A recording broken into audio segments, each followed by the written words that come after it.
When there's nothing left but the fire in my chest and the air that fills my lungs, I'll hold my tears and trade my ears for a glimpse at kingdom come. On the other side of misery, there's a world we long to see. The strife we share will take us there to relief and sovereignty.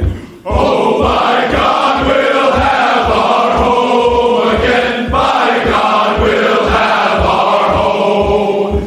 By blood or sweat, we'll get there yet. By God, we'll have our home. In our own towns, we're foreigners now. Our names are spat and cursed. The headline smack of another attack, not the last and not the worst. Oh, my fathers, they look down on me. I wonder what they feel to see their noble sons driven down beneath a coward's heel. Oh, my God, we'll have our home again. By God, we'll have our home. By blood or sweat, we'll get there yet. By God, we'll have our home. The road is dark, the way is lost. My eyes, they strain to see. I struggle forth to find a friend to light the way for me. Oh, brothers, can you hear my voice, or am I all alone? If there's no fire to guide my way, then I will start my own. Oh, my God, we'll have our home again. By God, we'll have our home. By blood or sweat, we'll get there yet. By God, we'll have our home. Oh, by God, we'll have our home again. By God, we'll have our home. By blood or sweat, we'll get there yet. By God, we'll have our home. Huge, absolutely huge lexical progress for white well-being. You will be very excited, or you should be. Is Fuentes a pedophile? I guess we'll find out as we dig into the very top of the show. Scientists detect strange radio signal in distant galaxy, which sounds like a heartbeat. Very interesting.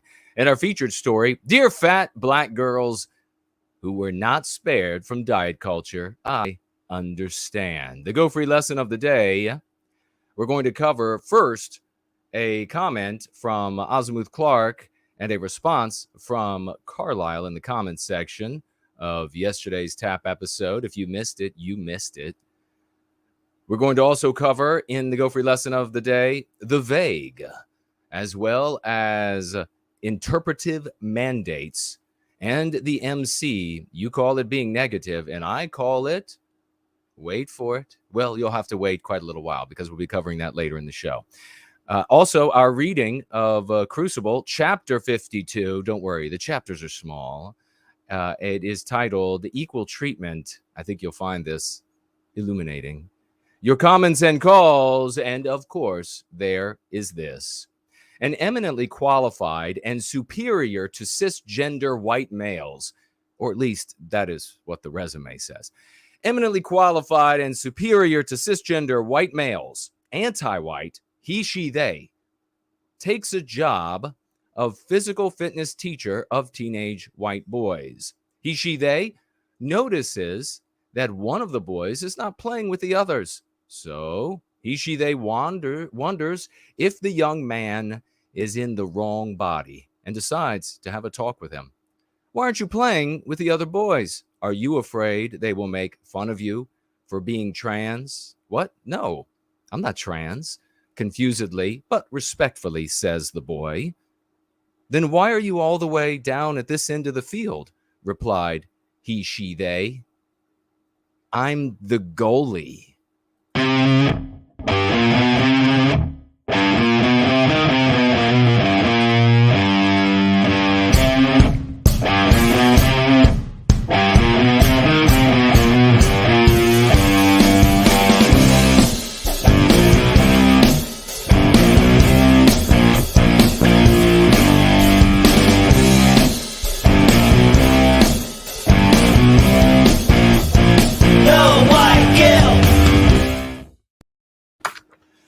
5 p.m. Eastern Time in the once great state of Virginia, outside of Mordor on the Potomac, at 7 in Sydney, 10 in London, and midnight in Moscow.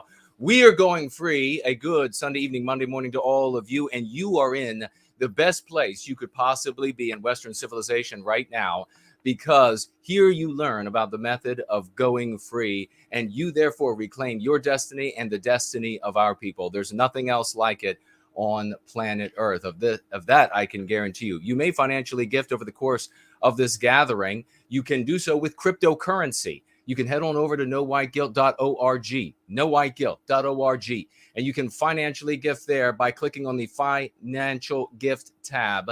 You will see the wallets that we use, and you can use those for your cryptocurrency gifts. There were no anonymous gifts over the previous week, so we'll just move right along to saying that you can financially gift. Also, over on Entropy, it is up and running right now. Link is in the description. Also, on Odyssey, link is in the description. Both of those platforms charge you 15% when you make a financial gift. And to Entropy, we can say positively that it is worth every penny of that 15%. Great people over there. We want them to do very well. You may also financially gift by way of Cash App, which is off to my right, your left. There is no cost there. It might only be available if you are in the United States. Available to you if you are in the United States. But otherwise, we're going to go ahead and jump into our very first story of the day, and that is Fuentes a pedophile? Well, let's find out. Fuentes was arrested Tuesday, according to police and court documents. He's been charged with felony rape. According to the Franklin Municipal Court, his first court appearance is coming up. Fuentes is being held on $2 million bond, according to the court. Fuentes confessed to police well, you know what? Let me put his picture up. So just in case, because I think some people had some confusion.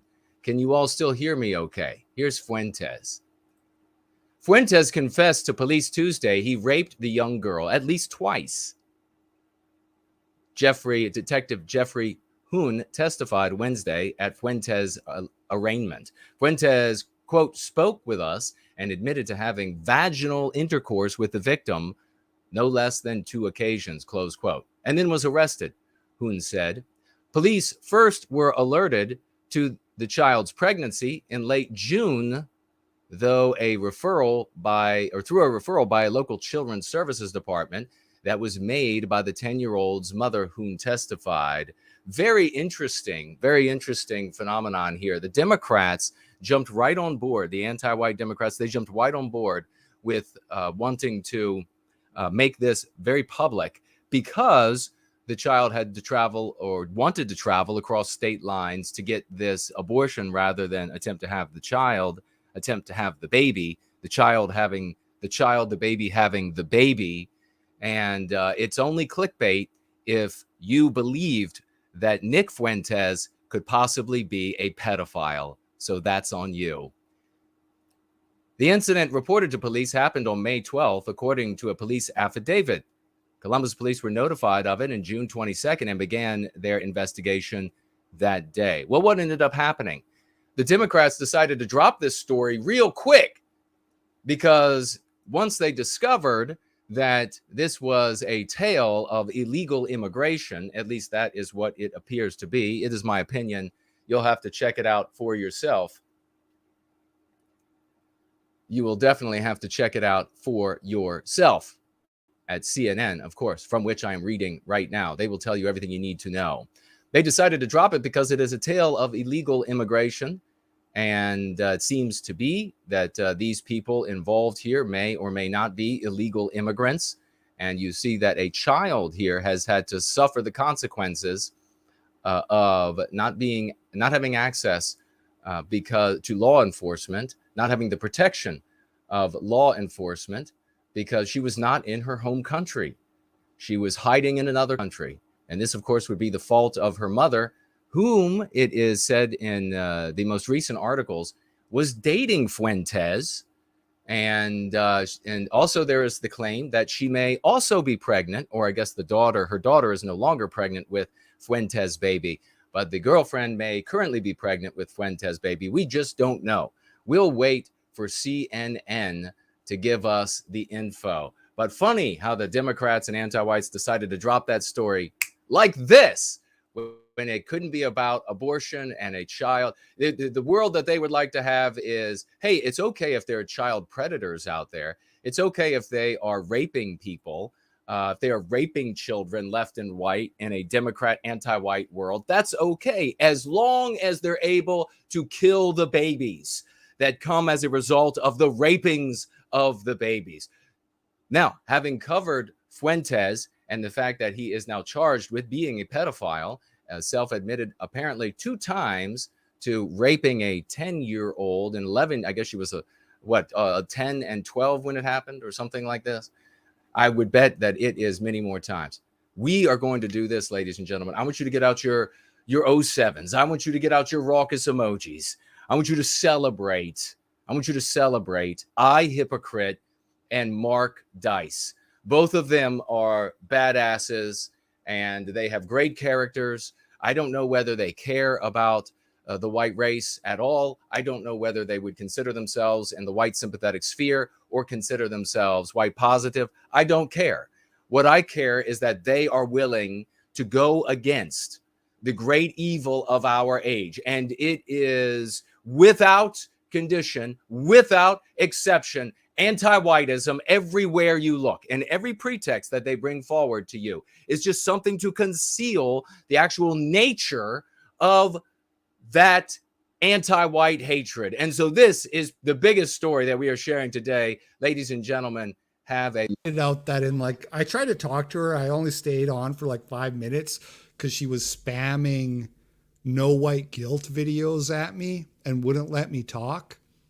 It's normally if you interrupt somebody when they're trying to talk and just start forcing them to watch no white guilt videos, I would normally say that's kind of based. But in this case, you're just preaching to the choir, Carlin. I don't know what you're trying to prove. And that opened up his time slot for Tucker Carlson, which is the best hour on television. But Tucker, there's always room for improvement, and we're waiting on you to introduce the term anti-whiteism to your audience. But until then, I guess it's up to a little old YouTuber like me who makes videos in my kitchen on a laptop to spread the word, pun intended. And to support my work, order your Ultra MAGA shirt from my online store at markdice.com. Spread the word, pun intended. The word being anti-whiteism. I, Hypocrite, talking with Karlin Borshenko, their continuing battle going on. And he's saying, if you're going to spam me with no white guilt videos, normally I would say it's pretty based, but you're just preaching to the choir. These guys, gigantic accounts, of course, Mark Dice, almost 2 million on YouTube. I, Hypocrite, hundreds of thousands on Twitter. Follow those people. I put their links up there in that video. You can rewind and follow both of those champions. Magnificent heroes with good character, because they want to take on the evil of our age, the evil that is destroying free speech, freedom of assembly, right to self-defense, the borders of the United States, which confers value of citizenship onto the people who live here or not. If there are no borders, there's no value to citizenship, is there? All of these things and far more, like not having sex with children, being eroded under the banner of anti-whiteism. God bless these two champions for standing up to that great evil. Let's get into some of these stories we have here today. Griner, she's likely to face conviction in Russia. Griner likely to face conviction. G20, and then that's more of the title there of the article. All signs point to Brittany Griner being convicted in Russia on drug charges that could carry a sentence of up to 10 years. Wait a second, this just in. Apparently, cis white male with extra privilege commented that there had better be something substantial to back up this title.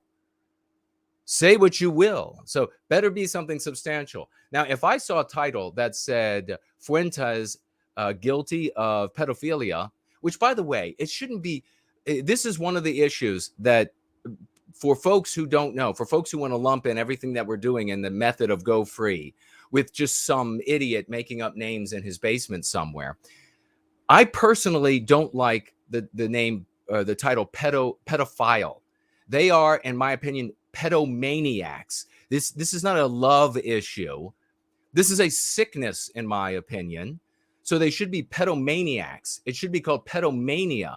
But because file is not a lived experience for our people, so that when they hear about pedophiles, they think about all the wonderful times in their lives where they got a new oven and somehow file or philia was in the verbiage that they were using. It's not a, so this is a psychological defense, 201 IQ.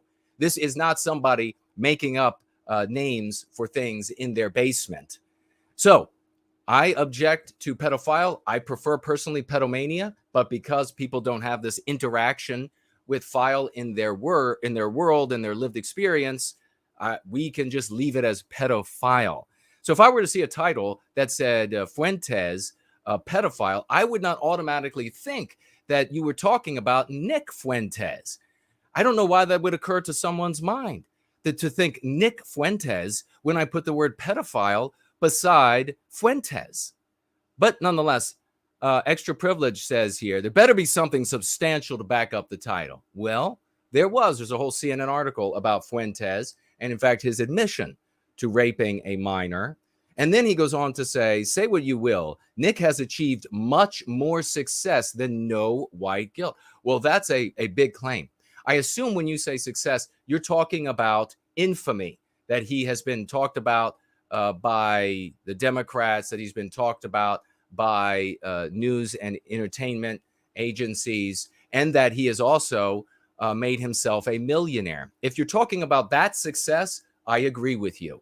If you were talking about helping Western kind, reclaiming the destiny of our people around planet Earth, there is no question that he hasn't come anywhere remotely close, that his program is not even a semblance of hope to achieve anything like we have achieved in service to white well-being, with the concepts that overturn anti-whiteism and have been demonstrated for years and years and years, proof of concept.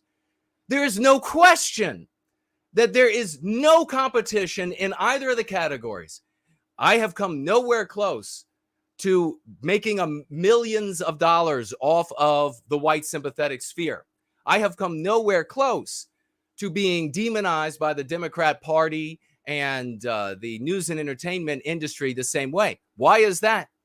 Because I have concepts that the smarter anti-whites realize that they don't want to get within 100 miles of, and that they don't know what to do about, and that their minions in their millions are being overcome by every white positive person empowered with the concepts of going free.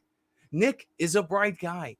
Nick is getting people to go to conferences and having a lot of fun, and more power to him. More power to his efforts, and where I think he's most influential and can achieve the most good is to show that conservative ink is garbage, and that its intent is to drive white people, as it has been for decades upon decades upon decades, into the ground, into total white erasure. For that, I am deeply grateful. And for that, he is achieving much success. And by using their verbiage, by using their words, he is arousing their anger. And they then say, you see, everybody, look at this guy saying exactly what we say about them. Do you think for a moment that I could not do the same? Do you think for a moment that if I wanted to get their attention, if I wanted to get on MSNBC, CNN, ABC, NBC, Fox News, everywhere else, all I would have to do is say their words and be the villain in their story. And then they would have me on interviews. So Extra Privilege, I don't know. If you're talking about millions of dollars made, and if you're talking about getting a lot of infamy for yourself, perfectly agree. And then we are simpatico there, my friend, simpatico.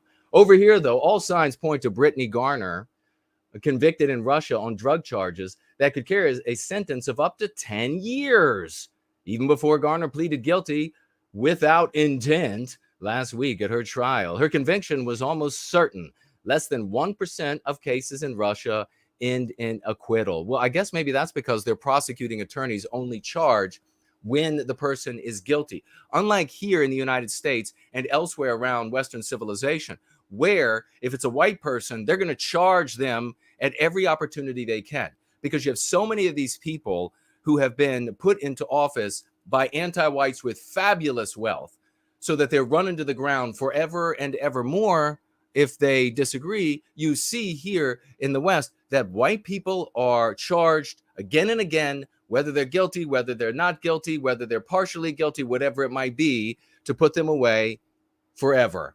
In Russia, maybe we see the difference. But what do you have here? What do you have here is complaints, endless complaints that black people, in other words, non-white people, and specifically anti-white non-white people, that they don't have freedom from responsibility in Russia. What kind of evil is this in Russia? What kind of Beelzebub is Putin to not say to all anti-white, non-white people, well, you have freedom from responsibility. You can do anything you want in this country. You can just ignore all of the laws that we've set because we're white, and white people have set the laws, and therefore they're oppressive and evil and discriminatory, and you therefore deserve nothing but freedom from responsibility. More so than anything else, folks. More so than the preferential treatment and the special privileges that anti-white, non-white people get, and sometimes not just general non-white people get as a consequence of the victimization of Western kind. More than all of that, the freedom from responsibility is the greatest evil, one of the greatest evils of our age that anti-white, non-white people get, that they receive as a gift from heaven, as part of our victimization, as part of us being burned on an altar of our ideas of things like being noble and fair and equal treatment under the law and all of this sort of business. It is this freedom from responsibility. And anybody that would claim that she's being treated unfairly is an anti-white bastard across the West. She went to a foreign land and she broke their laws. Time to pay up, bitch. LeBron James, anti-white LeBron James. How many white people out there? So many white women. If you're a white woman right now and you know the name LeBron James, you might want to begin some self-flagellation. You might want to begin some self-flagellation. Get a small bullwhip. If you can't work it on yourself, maybe get a neighbor or friend or somebody, your husband, maybe to work the bullwhip on you. If you know the name LeBron James, but you don't know the names of great white champions, great white heroes from across Western civilization. LeBron James complains. This hundreds of millions of dollars this guy made from white people, hundreds of millions from white people, fame from white people, fame like you can't fathom from white people. How many white women got on their backs for LeBron James because of the fame, because of the wealth, because of feeling white guilted? How many times has this guy benefited? The vehicles that I'm sure he's driving, they weren't invented by his people, I don't think. I'll have to check again. The house he lives in, all the tech that he's using, probably almost all of it, white people. And yet he says, as part owner of the Red Sox in the same city, that the Boston Celtics fans are racist as foxtrot. He actually says the Boston Celtic fans are racist as foxtrot. LeBron James didn't mince words in the latest. I think LeBron James should have all of those white Western dollars that he possesses totally devalued. All of the fine jewelry, the way that the jewelry was cut. If it wasn't designed by white people, probably Jewish people, probably not very many black jewelers designing the jewelry and the techniques for making the jewelry and cutting the stones. I could be wrong. Please check it out elsewhere. Maybe I'm just totally ignorant. I don't have any of the information about how they actually did it in Wakanda or whatever it might have been, where they were hard at work. And then white people just stole it all. And then somehow when we stole it, we also stole the knowledge of how to do the things. I don't know. Maybe it all needs to be devalued and taken away, or maybe he could just keep it all, but he can't live in America or a Western country anymore. He's got to live in a black country from here on out. Wonder why he continues to live in a white country. He didn't mince words in his latest episode of talk series called The Shop Uninterrupted, calling out fans of Boston Celtics as being racist as foxtrot. How many white people just said, what's the housing market look like up there in Boston? In response to a question from Maverick Carter on the HBO series, James said Boston was among his least favorite places to play as a deca and centimillionaire. Could you imagine playing a game for a living? Playing a game for a living. It's my least favorite place to play a game for hundreds of millions of dollars. Despite being a partial owner of the Boston Red Sox. He said that it's... You mean they allowed him to buy into their baseball team? What monsters they are. Must have been an oversight. He said that it's something he's come to deal with on the court. You see, it doesn't matter how many millions of dollars they have. It doesn't matter how poor the white people are in the stands. Maybe a plumber, this guy. Maybe this guy's a journeyman. Maybe this guy over here is a bricklayer. Maybe this guy over here is a metal worker. Maybe that one over there. It doesn't matter how poor they are, how much they're oppressed, how easy it is and legal and moral to discriminate them that it is.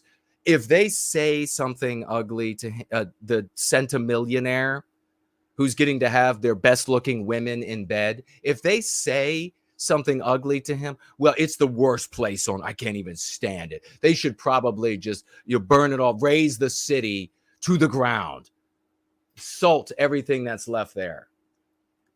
It's said that it's just something that he's come to deal with on the court. Could you imagine like his genetic prowess? He's how many like 20 feet tall, and how strong is he and all of this? And he's just poor and put upon and oppressed. Think of all the white guys out there that won't say that Western kind is being victimized because that just might make them look weak. I'm no victim here. Yeah, what about the little white children over there, you dumbass, you selfish, insecure dumbass? Well, I don't know, but about me, I'm too strong to be victimized. Sure, that's why you live in the double wide. That's why you're driving the Honda. You haven't been victimized. This guy over here, 20 feet tall, 5 times as strong as you, he has no problem talking about how he's victimized. Hundreds of millions of dollars, palace houses that you could work 10 lifetimes for real and never be able to afford. He's got no problem talking about how he's being victimized by having some words yelled at him. And he doesn't even say, as far as I know, that there are any racial epithets. They're just mean words like get the F out of here, you effing whatever team he is dribbling a ball on. In response, okay, so let's jump down. I don't mind, quote, I don't mind it. I hear it. If I hear someone close by, I check them real quick. I move on to the game, whatever the F, James said. They're going to say whatever the F they want to say. You know what? He actually got $1 for every time he said F in life. You people say this, I wish I had a nickel, wish you had $1 for every. Well, it seems like anti-white, non-white people, maybe just anti-whites in general, they do get $1 for every time they say foxtrot or whatever it might be. They do. And that's how they end up this wealthy. Because their vocabulary, about 50% of it is the F word. They're going to say whatever the F they want. They might throw something. I got a beer thrown on me leaving a game. So you had some beer thrown on you. It's got to be hard to go out and climb into that $130,000 automobile. We're going to jump over talking about beer. We're going to stick with beer for a moment. Something a little bit more exciting for you beer drinkers. 150-year-old beer cave uncovered by Iowa utility workers. Can you believe it? A 150-year-old beer cave uncovered by Iowa utility workers. Hiccup. A team of Iowa utility workers had a more exciting than usual day at work recently. I would hope so. What is a usual day if it's not more exciting than finding the beer cave? when some underground electrical work revealed a well-preserved beer cave from the mid-19th century.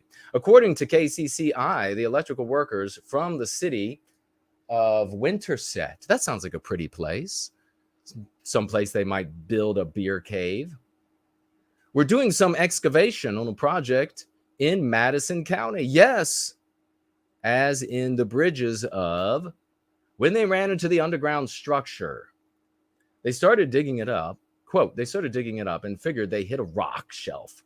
Electrical superintendent Chuck Johnson told the outlet. It sounds like Chuck Johnson would be the kind of guy to find the beer cave. Quote, when we poked our head in and saw the arched ceiling, there isn't a flaw in it. It's just like it was brand new. An 1869 business directory suggested that the cellar was located near a brewery that was already operating in the area. And just like the beer caves at your local convenience store, the underground cellar could have been used to keep brews cold in the days before we all had refrigerators. Subsequently, the electrical workers got pissed drunk and took the rest of the day off, said the writers at the Iowa newspaper. And how about this? To go from alcoholic electrical workers, the kind you want working on your house, of course, so that when you flip on your switch in the bathroom to turn the lights on, the garage door opens. We have scientists detect strange radio signal in distant galaxies, says CBS News. Astronomers at the Massachusetts Institute of Technology have discovered a strange and persistent radio signal from a far-off galaxy, billions of light years from Earth, billions with a B of light years from Earth. Thank you, white people. And the signal sounds like a heartbeat. Have you ever heard the heartbeat of a baby in the womb? And the blood rushing in and rushing out. The radio signal from billions of light years away sounds like a heartbeat. It is strange and persistent, means it keeps coming back. And it is unusual. They have not heard this sort of signal before. And so the question, I think, the titillating question has to be asked, is this the heartbeat of God? Could this be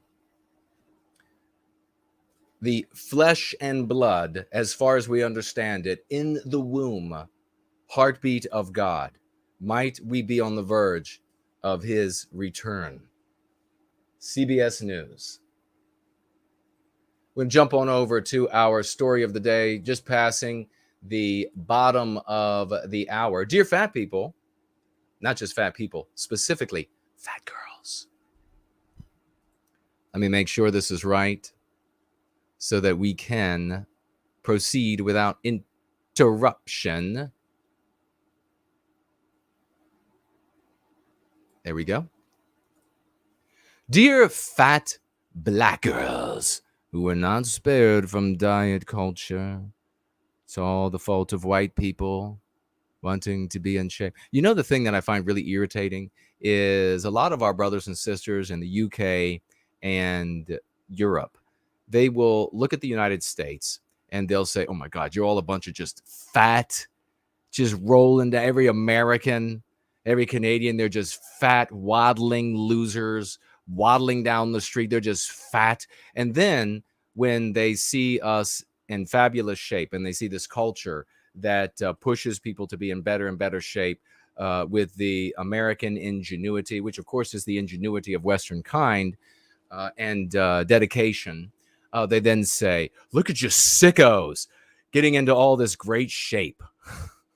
Knowing the historical shame attached to fatness and blackness, how could anyone look at me and think, quote, wow, fat black women have it easier, close quote. The world has very decided views on black women, laments this black woman. Actually, that what the world has is first of all, I'm going to give you my personal opinion, and that is that people are put into, whether it's, the beauty at all sizes. That's true. There are people who find beauty at all sizes.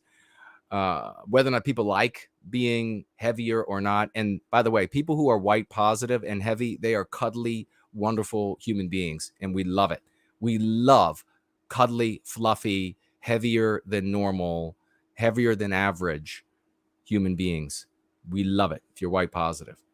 And if you are anti-white, well, then you are a disgusting Jabba the Hutt that needs to get rid of your anti-whiteism and become lovable and fluffy.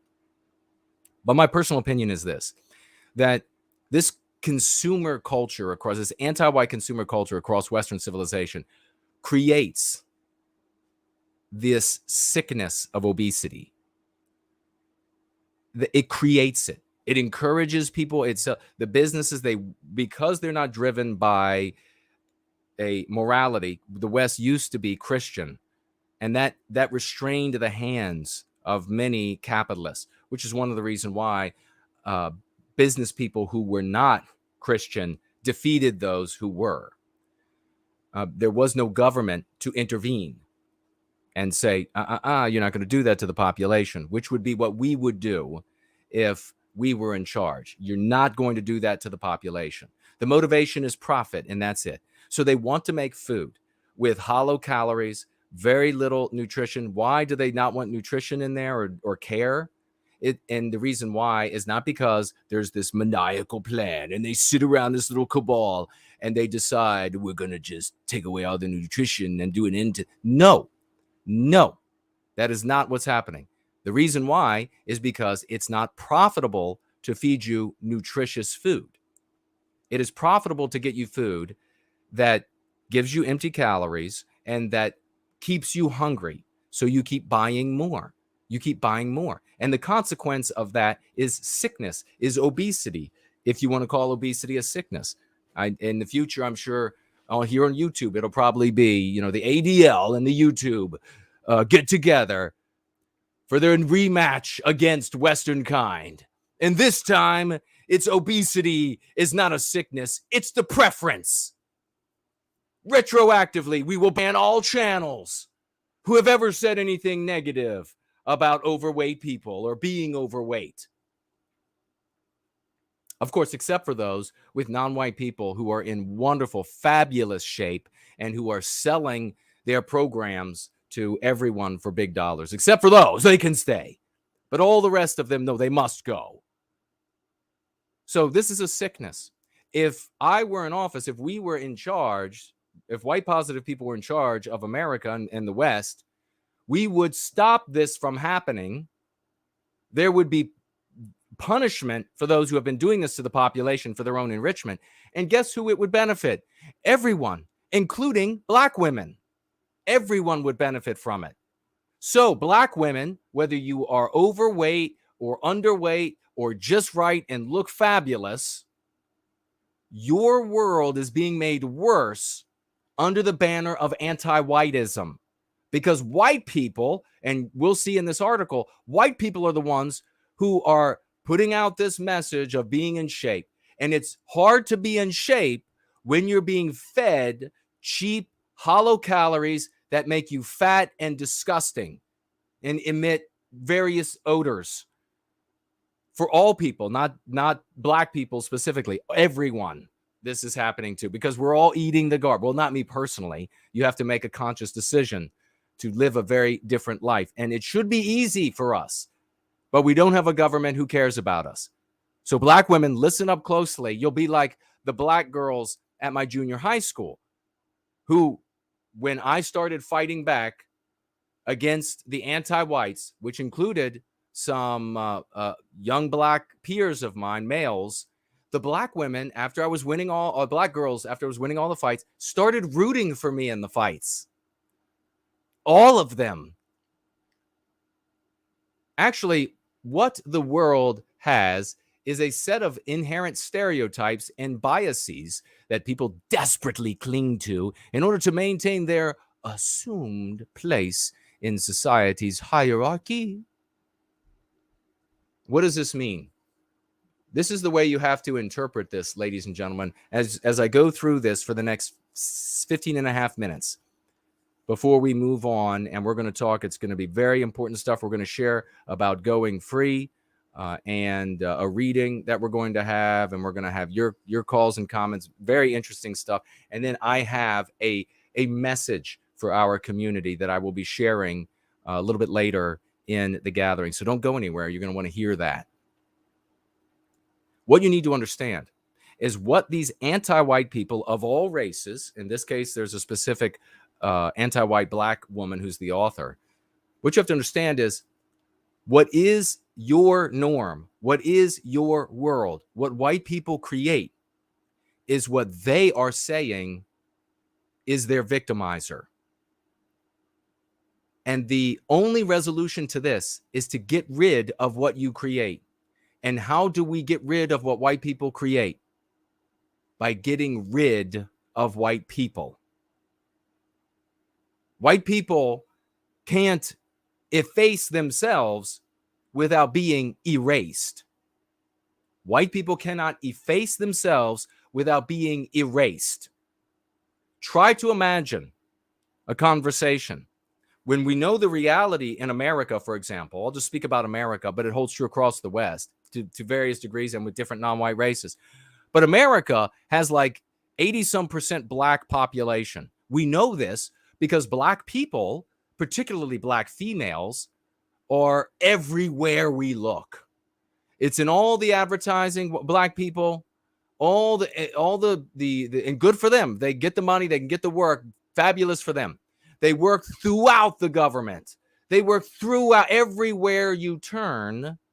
They're in positions of authority. They're in positions of acting. They're in positions of sports. They're in positions of music. They're in positions of modeling. They're all in your face 24/7.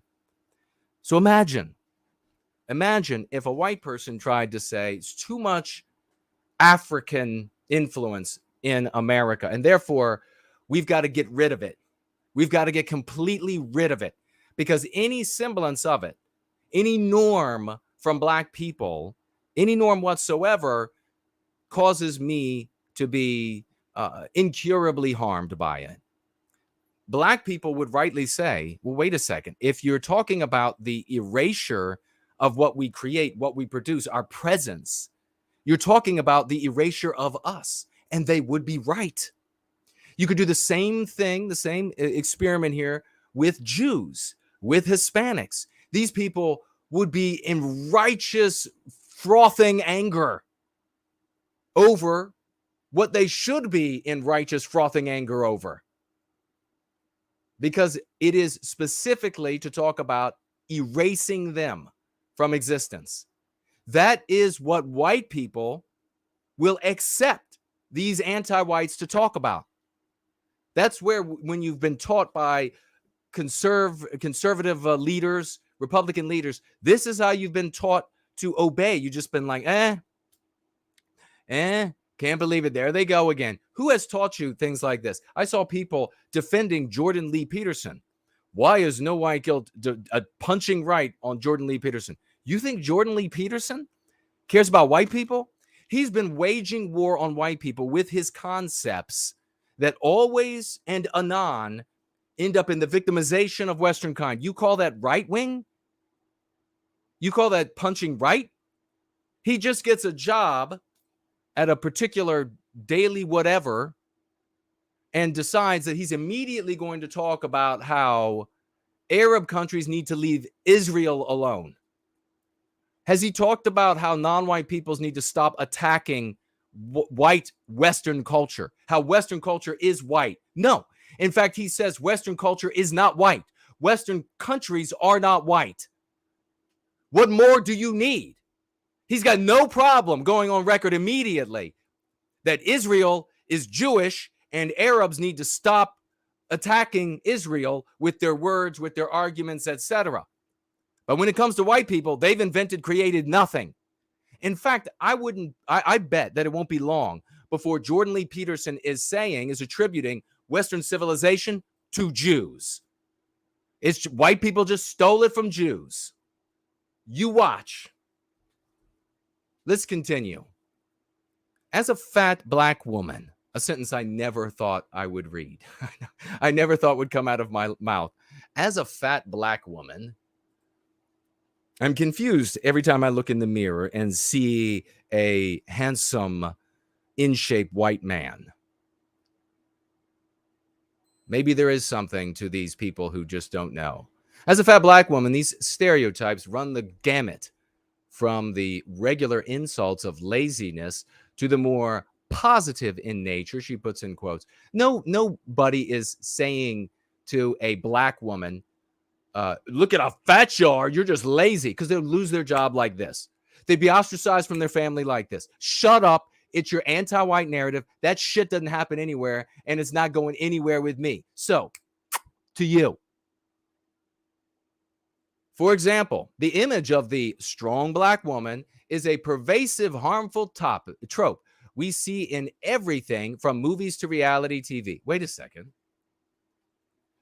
For example, the image of the strong black woman is a pervasive, harmful trope we see in everything from movies to reality. So it's harmful for black females when they see the character in all of these movies. She's this poor girl, this poor woman. Can you imagine to have to suffer the indignity of all of the movies and TV shows that are just replete? They are replete. They are brimming to the surface like jumping fish right into your boat if you're a fisherman with strong black women. And to say, I am victimized by that.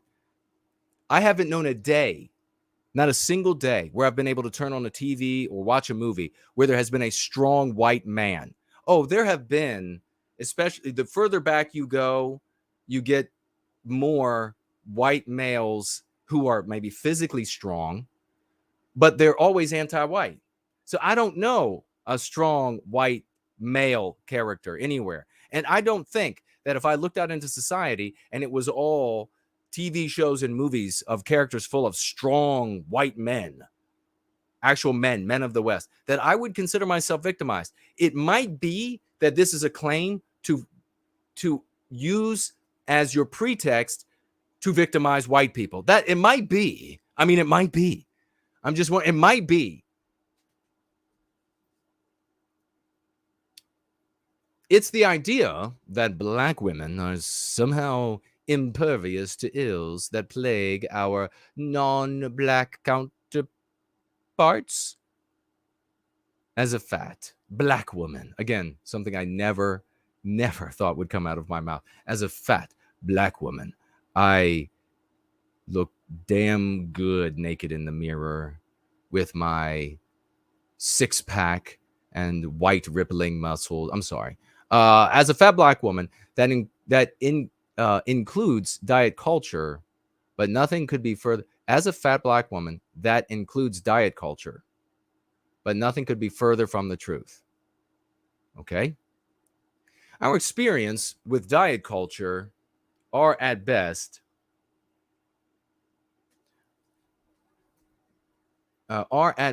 isolating and at worst demoralizing. Okay, so diet culture. White people are doing this. White people's fault. Do you see? Honestly, I want all the non-white people who are not anti-white. Even if you're anti-white and you're non-white, I'm going to change your mind. If you're white and anti-white, I'm going to change your mind. You all know that diet culture, I mean, be serious. Be serious for a moment. You all know that diet culture is not white. You know it, right? You know it. You know, like Hood Conservative would jump in right now if he were here and he'd be like, yeah, obviously, diet culture is not white culture. And this proves my point. Everything out there that could be good for you, including getting into good shape, is destroyed under the banner of anti-whiteism. If there are white people who diet, if there are white people who sell diets, if there are white people who work out and look good, well, they're going to destroy that. White people have something to do with it. And so therefore, we're going to raise the banner of anti-whiteism and go to war. Everything you love and care about across Western civilization irrespective of your immutable characteristics, is destroyed under the banner of anti-whiteism. You have to fight it now.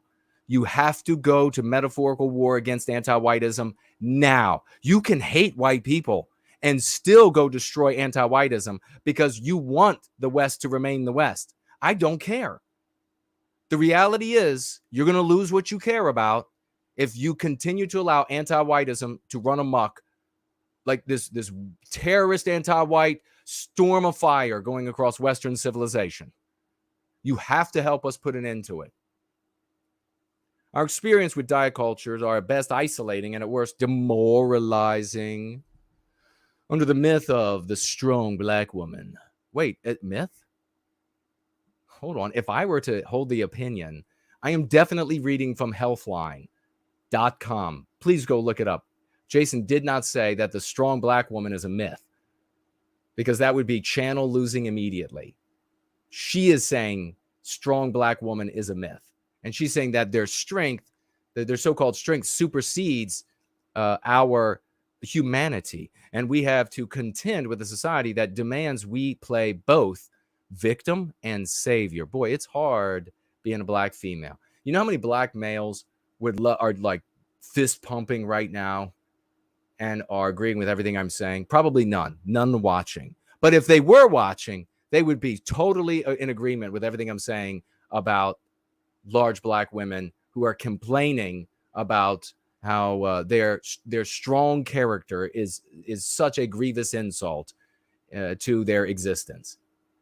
The uncomfortable truth is that fat black women were not spared from the diet culture. And in the absence of empathy or compassion, we had to save ourselves. Well, they saved themselves because they're such strong black women.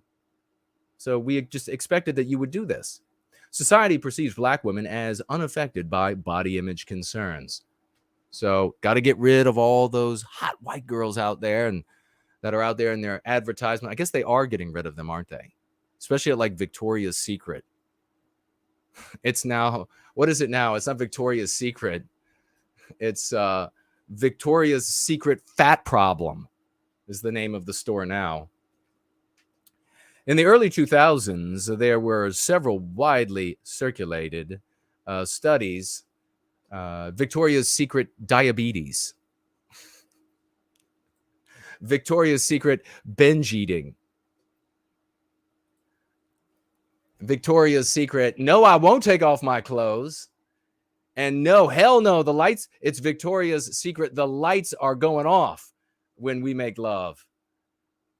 Increased access to the internet opened up a whole new world for adolescents. Now, the TV, movies, and the web were working in tandem to fuel our insecurities about the way we look. But just, what do you mean the insecurities about the way you look?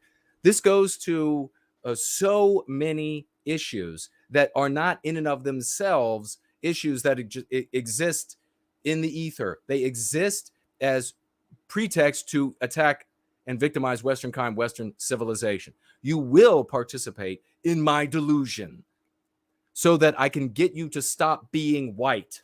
I can get you to stop projecting Western norms, Western tropes, Western expectations, Western goals. I've got to get you to burn all that to the ground. Because if you don't burn it all to the ground, my feelings are hurt. And we're going to talk more about feelings, especially in this community a little later. So you don't want to miss that. A few of these studies. Now, have you seen these studies from the past as we're nearing the top of the hour and taking a break soon? But you're not going to want to go anywhere because you'll hate yourself later. Probably contemplate suicide. A few of these studies sought to compare weight and body image perception cross-racially. I remember reading these. This says she's citing a 2012 study, but I know I read them. Could it have been? I know I read them even before then. But there were a bunch of these studies. How many of you saw the studies?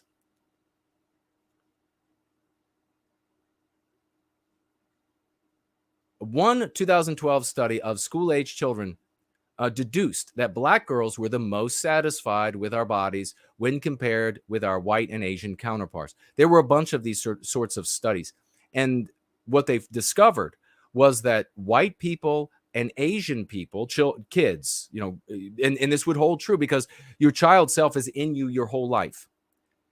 It is a part of your character that isn't going anywhere. And we spend adulthoods, if it's things we don't like, battling against it.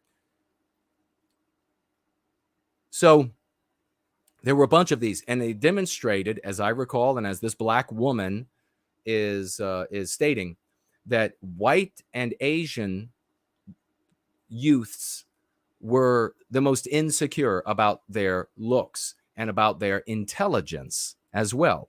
Go back and find these studies. Go back and find these studies if you want to. It's very illuminating. The kids that had the most security in their looks and in their intelligence were the black kids.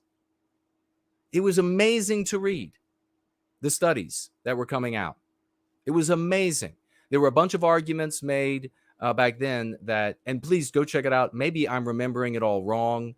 And so who knows? You know, I'm just a white guy. So I probably have horns and hooves and whatever else.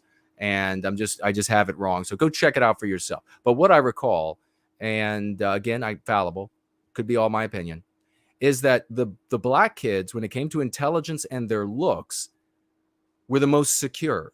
I am the best looking. I am the most intelligent. And the white kids were like, I don't know. I've got, and the Asian ones as well. I know I've got this wrong with me. I got that wrong with me. And it could, intelligence wise and looks wise, they named a bunch of things that were wrong with them. And so there were arguments made when around the time of these studies popping out all over the place, that the I guess bringing integration, bringing black students and therefore all non-white students into the schoolhouses built by white people, that this now has ended up harming white children. Or not that was my argument. I'm sorry. It's harming white children. Their argument was that look, it's succeeded. Black children, they used to feel bad about themselves. Now they feel wonderful about themselves, but we've got this problem that the Asian kids now don't like. So we have to continue the anti-whiteism, you see. And I was, of course, saying, actually, this is harming the white kids, but that's another day. We'll talk about that at another time. Why is it harming the white kids? I'll just say this, being told that your race is evil and therefore you're evil from babyhood on up has a deleterious effect on one's psyche. Another study covered the same year by the Washington Post, and the Kaiser Foundation proclaimed black women heavier and happier with their bodies than white women.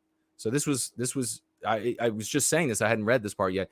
That this went all the way up, the studies all the way up through adulthood. Over the years, the quote, "than white woman," close quote, quietly dropped from the headline. So it just ended up in this black woman's complaining that black women are heavier and happier with their bodies rather than white women.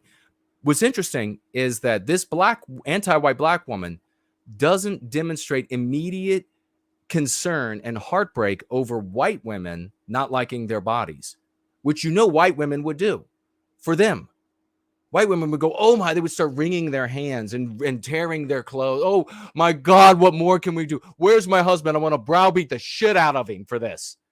Where is he? Where are my kids? I'm going to tell them how bad they have to feel for being white and how much they have to do to make it up to non-white people, the totality of their lives. Look at this. Black women don't feel good about their body. No, this black woman here, this anti-white black woman, she just says, the problem with that is that they just drop then white women, and who really cares about them white bitches anyhow. And it's black women are heavier and happier. And that's the problem, because maybe we're not. Maybe we are, but we're having to see white people's advertisements. Is it really white people's advertisements that are pushing in our face these attractive thin people? The conclusion was that thanks to the acceptance of fatness in the black community and superhuman strength that are attributed to black women, we were shielded from the harsh realities of fatophobia. Are you a fatophobe if you're not climbing under that sea cow? And by that, I mean the actual animal. If you're not climbing under that thing for fun and getting crushed, well, then you're just a fatophobe. I cannot stress enough how untrue and frankly dangerous that line of thinking is. Growing up, my mother told me that I had 2 strikes against me. I was black and I was a woman. Oh.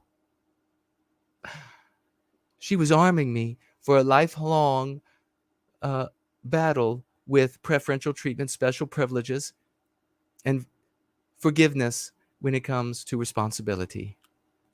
Oh, I'm sorry. That's what she was thinking, and that's reality. Reality tapped into my head again. She actually wrote a lifelong uphill battle to try and snatch, she said snatch, some semblance of equality, understanding that I was already starting from behind. Wow. Got to harm white people so that you can be given that head start. And let me tell you, in this race, you're going to need a head start because you're kind of big. She failed to mention that being fat was my 3rd strike. That's it. You're out. And in metaphor land, I don't know what it means. It's probably not good. You're probably fed to something. A fact that I would be reminded of often, even by other black people.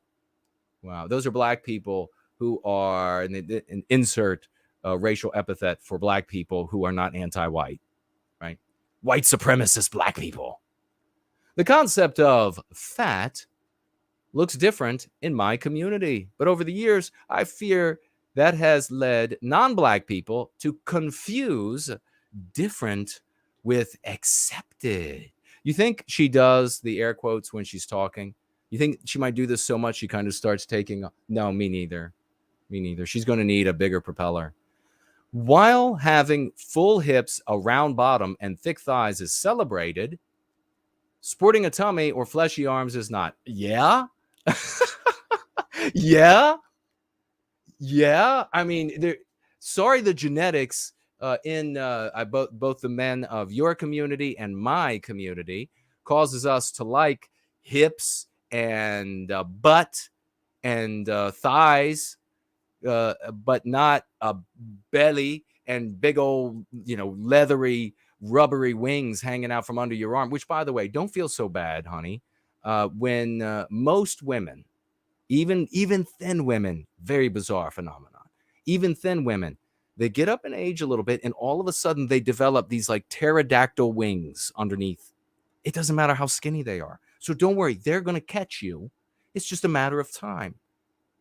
And I think it's actually some sort of genetic adaptation because women piss men off often. And so I think what these are used for is just like the flying squirrels. So when women really piss men off and we're like, that's it. Like what was that Honeymooners show style with Jackie Gleason? That's it. Boom to the moon.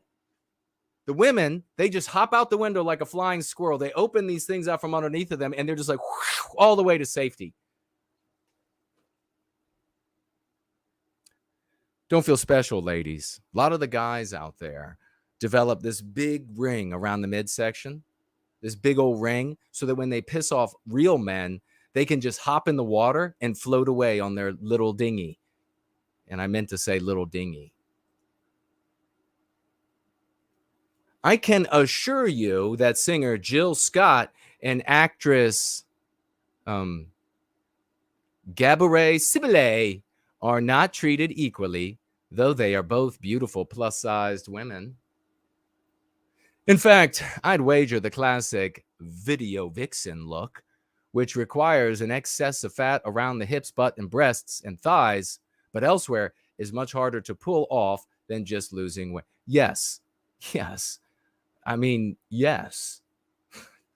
You want guys to not have that big old ring around the midsection, right? You don't want them to be little snorkelers. And yeah, we want you to have hips, butt, breasts, and thighs. You can have other qualities that make up for that. You can have and some guys are going to like you squishy all over. Find them. Stop complaining to the rest of us. But you can also have other qualities. Like you can be a singer. You can be a homemaker. You could be a great mother. Men are attracted to that too. Fatophobia is rooted in white. It actually says this. We're getting ready to wrap up the first hour as we've crossed the top, but it says here, fatophobia is rooted in white supremacy and anti-black racism. Anti-black racism. Whatever you do not follow them down that trail, my friends, that rabbit trail. That is to resurrect that concept that defeated Western civilization. A single concept was the main pillar, racism, racist. That we have to continue to destroy. Anti-white and anti-whiteism is the cure. It destroys the concept racism. Do not follow them down. Do not say anti-black. If you are implementing the Go Free method in your world, you never use racist or racism except to tell people this will harm you later. It is in your interest, your self-interest, to not use racist or racism. You do not want to rehabilitate it. Never say anti-black racism. Never say anti-white racism. Never say any of that. But it's fatophobia. So you see, if you are an Asian man out there and you're like, I kind of like America. I was born in, where could he be born in? Wherever, Oklahoma. And my parents have been, I'm 3 generations American. And I like Western civilization. I don't feel like moving anywhere else. And I don't feel like bringing anywhere else here. So I want to keep it this way.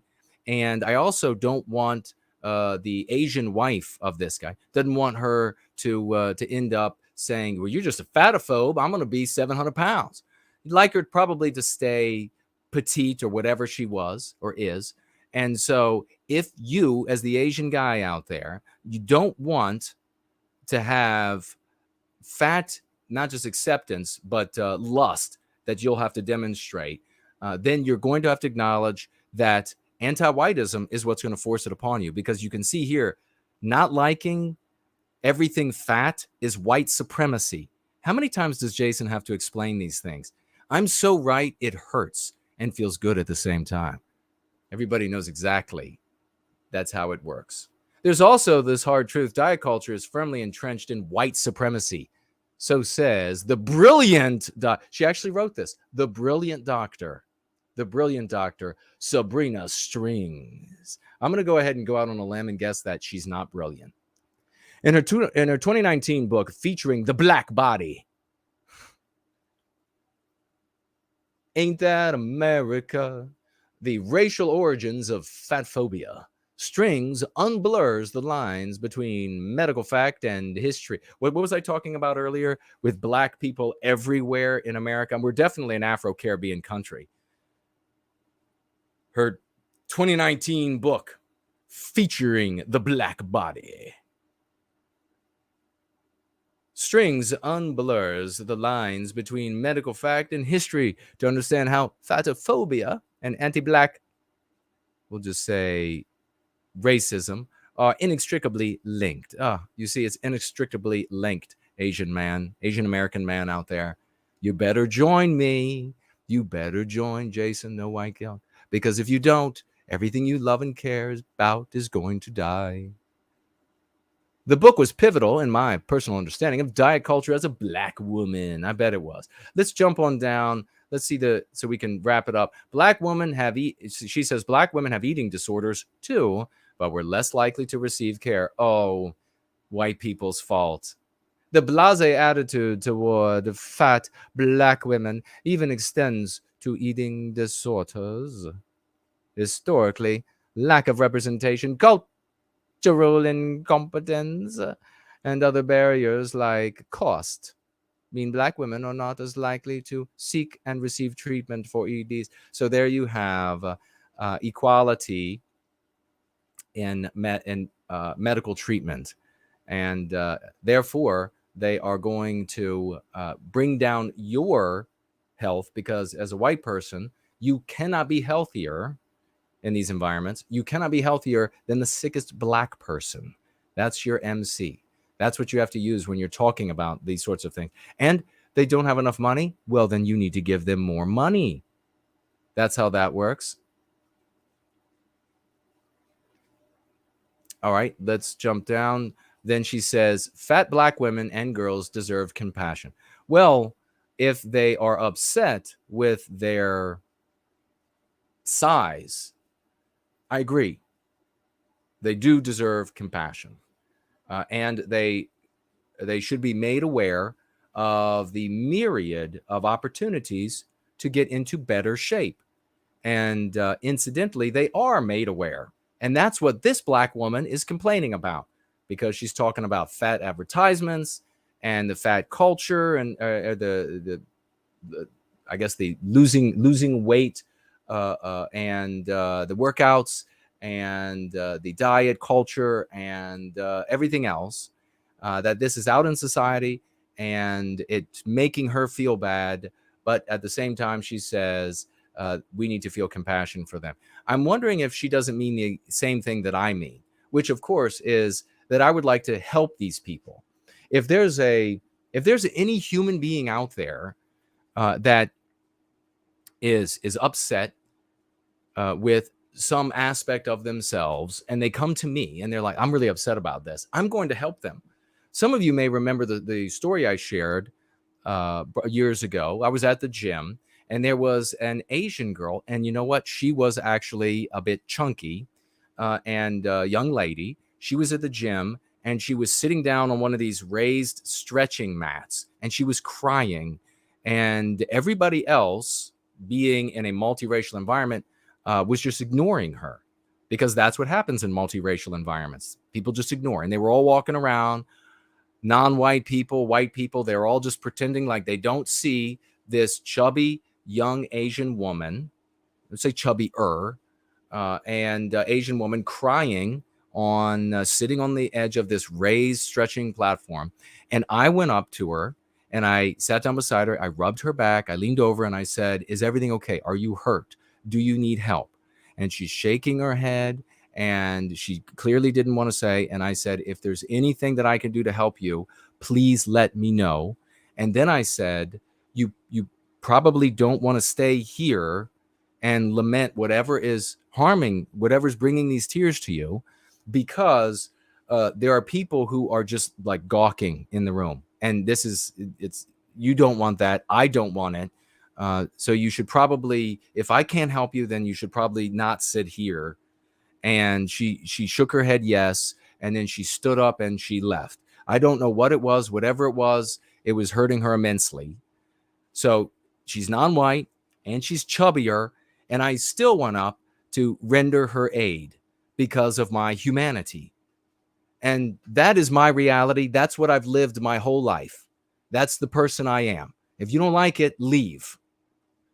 And there are many anti-whites who will leave at that, because they don't want to hear from white people. They certainly don't want to hear from white men of the West, who are going to have compassion for everybody and who are not going to take any more shit about how awful the white race is, or any more of these lies that victimize our people. White men who are going to watch videos of little white girls crying about being told that they are evil because they're white, and they don't want to be white. They want to be non-white. White men who are going to stand in front of those white girls and say, and those white little boys, and say, enough is enough. No more. I'm not going to take it anymore. I think what this author wants is a different kind of compassion. She doesn't want a man of the West or anyone else to step up to her and say, oh, listen, honey, you don't have to be this size. Genetically, maybe you're going to be a bigger person. Maybe not. I don't know what her build is. But there are a lot of things in the world that you can do to be a size that you are more happy with. Even though there's beauty at every size, you're not happy with the size you are. So if you want to be a smaller size, there are things you can do. There are resources everywhere. And instead of looking at the diet culture, instead of looking at the advertisements that say, we have a way to make you smaller, instead of looking at that and hating white people for it, you're not going to get any better by blaming us. You're going to still be fat, or consider yourself fat, whatever that size is, right? At the end of the day, even if you get some white guy in a uniform to put a gun to my head and force me to say that you are hot at fat, at the end of the day, you're still going to go home and think that you're too big. At the end of the day, you're still going to be unhappy with your size. And so if you want to be happy, if you want to be better with yourself, you're going to have to address you. It's your issue. It's not my issue. It's not Western Kind's issue. It's not people's druthers' issue. It's not the fault of white children in the womb that you would like to guilt for this so that they have to make up for it their whole lives. It's your issue. You think you're too big? Lose some weight. End of conversation. Exactly what people think, and this is extremely dangerous to our democracy.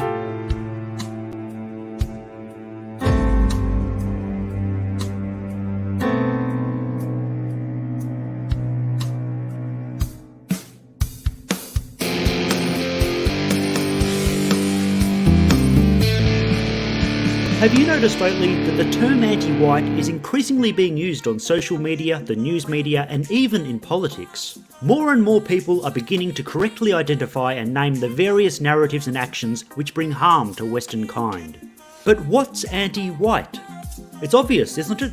But within the term there's a wide range of questions and issues to be explored.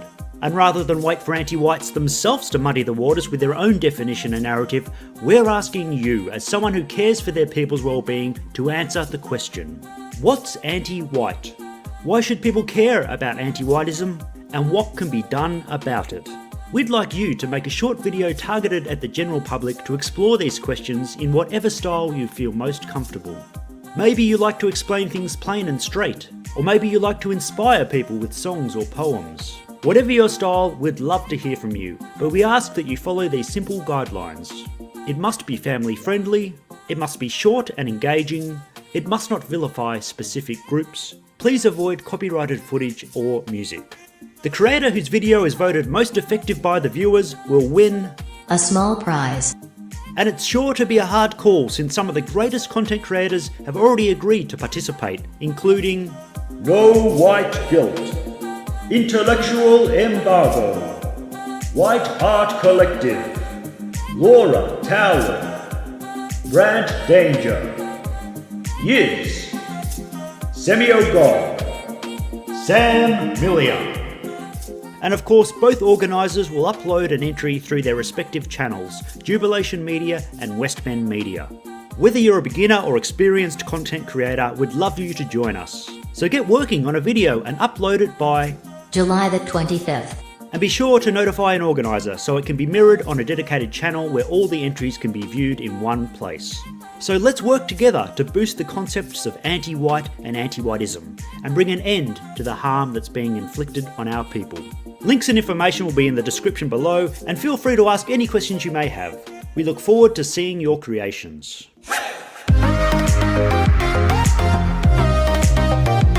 Participate,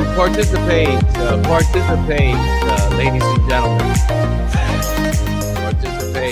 Participate in what Lovely Porridge is doing. That's amazing. And Naderific, true champions, and we'll give the update. We'll share the update video here shortly. Let me know if the audio is working okay or not.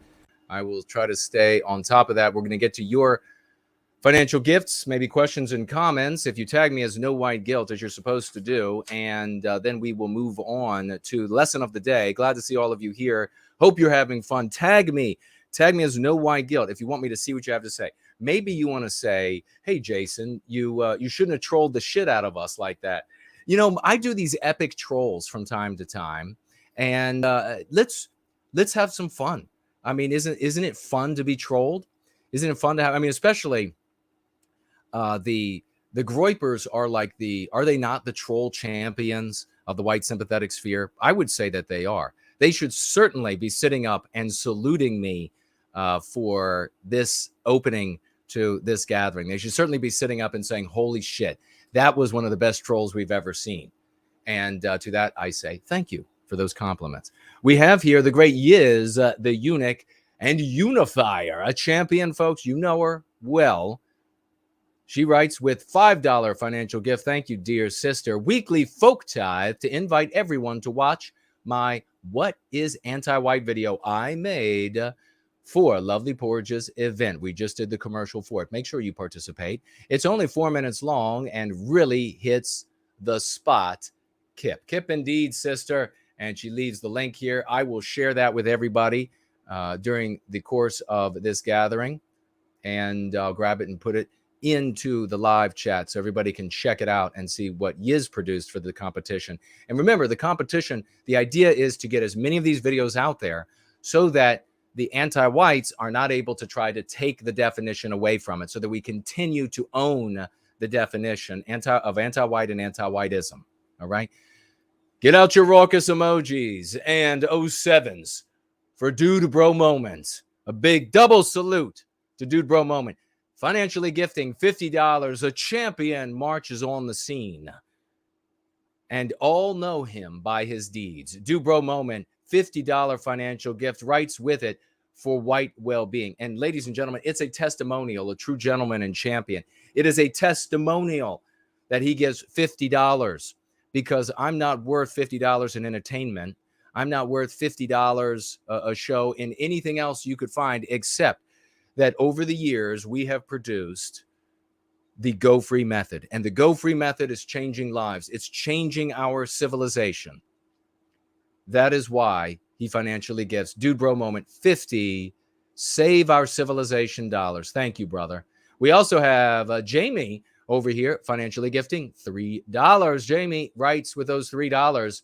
As a young person getting into college, what major would you recommend I chase after? And what degree level should I get for such a major, i.e. bachelor's or master's? Rarely, I'll just jump right off the bat, rarely is a master's degree these days worth anything. And bachelor's degree is hardly worth anything. If you are interested in hard sciences, if you are interested in fields that require laboratories, that require things that universities or colleges provide, then go to a university or a college. If it is not, if what interests you, remember what you're going to be doing, don't make a decision of what you want to do by, in this advice, this is the legit, this is the real deal when it comes to advice for young people about what they're going to do. So Jamie, thank you for this question, because there are going to be a lot of people that are going to benefit from the advice. You have to ask yourself, not what am I most entertained by? What classes might be fun? Something of this nature. Don't want to do that. You don't also want to say, well, my metric is going to be what will make the most money. You have to really look into your heart, and you have to say, with a broad view, directional view, because it's a view, because you haven't begun to walk that path yet. You have to say, what do I think I would be able to do for years? Not for the rest of your life. People rarely do that, but for years. Not 4 years, but 4 years. It may be 4 years, but it may be 14 years. What can I do for years that I'm going to be able to do? It's going to make me a living. I'm going to be able to get by. I'm going to be able to have a family. I'm going to be able to serve white well-being. And I say this has to be broad, not laser focused, because you want it to be broad enough, the direction, that you can kind of bounce around that same direction. You don't want a scenario where you choose a direction and you say, I don't even want to be in it. Like, for example, you choose law, and law is really broad, right? And you don't want to start down the path of law and then decide, I want to be a historian, and go the opposite direction, right? Law can mean a lot of things. There are a lot of different practices of law. There's being in law enforcement, and there are a bunch of different branches there. It could be medicine, type of medicine. It can be a lot of things you can be. You don't want to have to make a 180-degree decision, okay? Because then you will have wasted time. And then you can't coddle yourself after the fact and say, well, at least I learned, or I had some good experiences. Don't do that. You want to get on with your life. You want to get on with your adulthood. I wish somebody had told me that. So what can I do for years to come? Not your whole life. You'll never be able to say this for my whole life. What could I do for years to come, and a general field direction? And then do you need college or university to do that? Because remember, you go to college or university, the prices are through the roof, because the federal government, thanks to Democrats, anti-whites, backed up the college loans. And when they backed up the college loans, universities, colleges charged more and more. The value of the degree, be it a bachelor's or master's or whatever it is, a terminal degree, has plummeted. Value has plummeted. So master's degrees almost worthless. You can get into a field, and there can be specific situations where you get into a field, and once in that field, working in that field, you can discover, well, if you're white specifically, and you're having to deal with the discrimination based on that, it would find out first, would a master's degree make a real tangible difference once you're in the field? Then you can go back, you can get into these master's programs. Only then do it. But you have to make sure that it's going to make a tangible difference. Don't go do it spending tons of money, and then they're still going to discriminate against you at that employer in that field, whatever it is, on the basis of your race.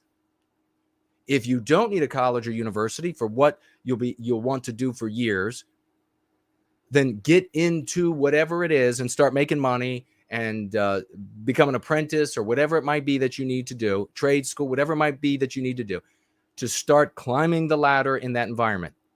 And do not, the final thing I'll say to this, and this is probably all totally clippable and will save the lives of hundreds of thousands of folks who would have wasted millions and millions of dollars, and nobody will give me credit for it.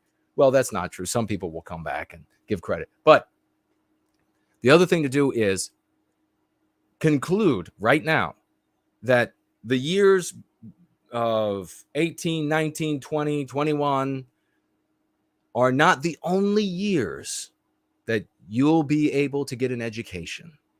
They're not going to be the only years that you will be able or want to get a degree. There will be other years in life that it might be useful or it might not be useful. But you have to determine now that I'm not going to be, high school, university, job, and that's it. That's not how it works anymore. And the degree itself the value of the degree itself is almost a wash, especially once you pay it off. So, and when it comes to universities as well, the universities that you go to, there are fewer and fewer that matter anymore. So you can go to a university. You can come out of that university with a 3.98, like I did. And employers are going to be like, it wasn't Harvard. It wasn't Yale. The fewer and fewer commercial universities that it matters.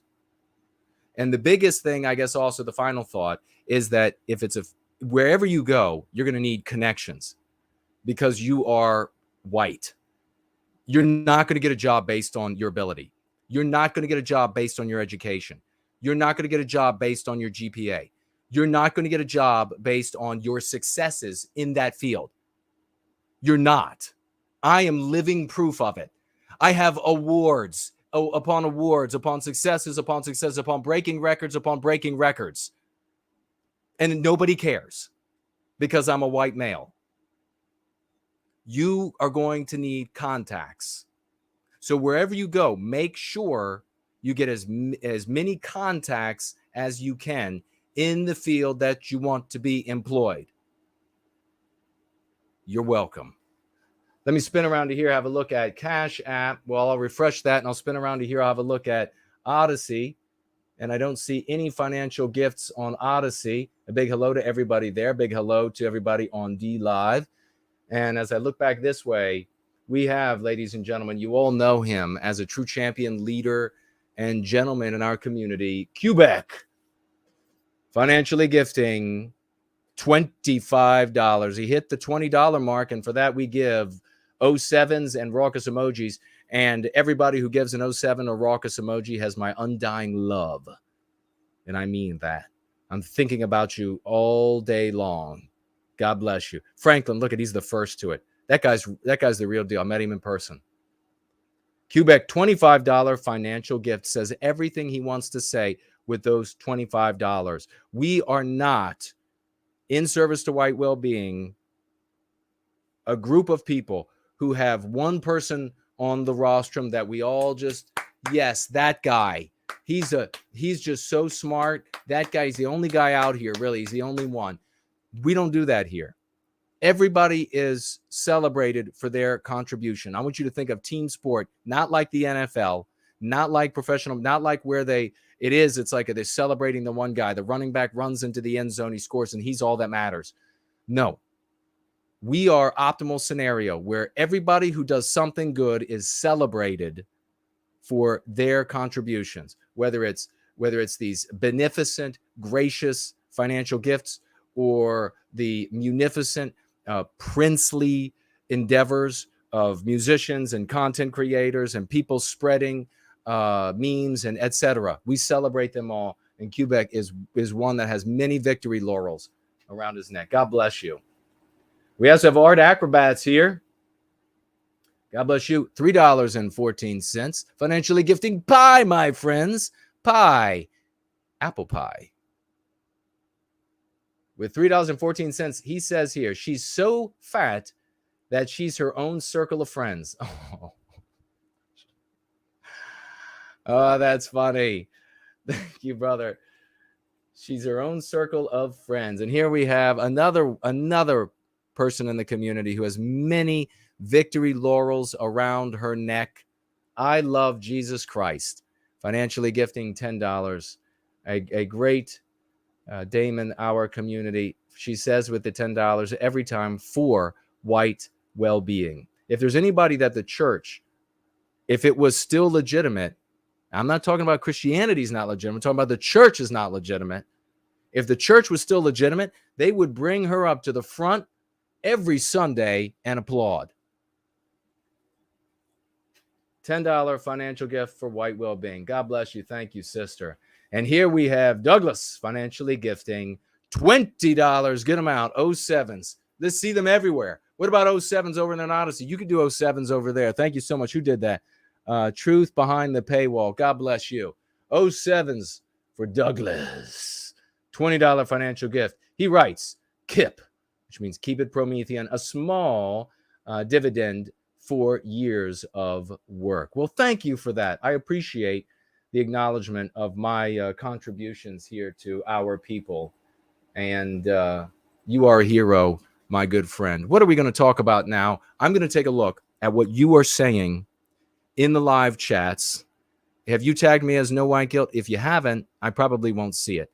You can also go over to the question widget on Entropy. It doesn't disappear there unless you or I delete it. We also call it the Tall Kevin widget for various reasons. So you can head over there. Thank you, everybody, for celebrating. I will first take a look at YouTube. Have you shared the URL with your friends? Have you shared the URL with your enemies? Have you told people that we have a Going Free gathering going and you can ask anything you want? You can disagree with Jason. You can agree with Jason. You can give your tale. You can give your side of things. What is it? Have you done it? Let me see here. A lot of champions. I see a lot of names here. We're going to keep moving, though, if you haven't tagged me. And I'm going to get into the Going Free lesson of the day. The Going Free lesson of the day. You're going to want to be here for that. And then we're going to get into a couple other. Well, we'll get into these comments. It's going to be very interesting because the first part of the Going Free lesson of the day is the comments by Azimuth Clark and the response by Carlisle Cockatoo about women, because I think it is pertinent and we're going to want to have a look. Don't go anywhere. Let me scroll here. We have Rory Herbert saying, No White Guilt, the gentleman. Thank you, my good brother. I appreciate that. Elaine Sabatino, she says, good for you, Jason. California establishments are the same. No interaction between the races. Oh, yeah. And not even, there were other Asian people at the gym and they were just walking right by her. Nobody was looking. Nobody was like, what's going on with this? Why is she crying so hard? Who knows? Who knows? Could be anything from like boyfriend broke up to her to father died. I mean, who knows, right? Corey says she's not fat. She's festively plump. Yes. Promethean Epoch says Jason rules. Thank you so much, brother. So do you. Axis Mundi says bravo. Fornull, the great Fornull says awesome. I appreciate it, brother. All right, just strolling through here. Elaine says Porridge posted his What is Anti-White video, and it made me cry, Jason. Very powerful. I'll have to check that out. I have not seen it yet. I could imagine. Porridge is brilliant. So it's I really I anticipate that it's going to be wonderful. Fernol says, no white guilt. Thanks for all you do. We are lucky to have you. I appreciate that, brother. Thank you very much for saying that. Mania Land says, no white guilt. Handsome Truth hates you. Okay. Well, you know what I've always said is that I attract wonderful people, and not so wonderful people always run away from me. They hate me sooner or later.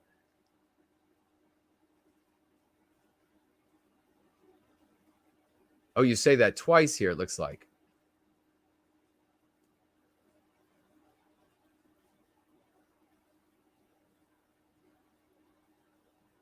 Axis Mundi says one more gift on Cash App. All right, I will reload and check that out.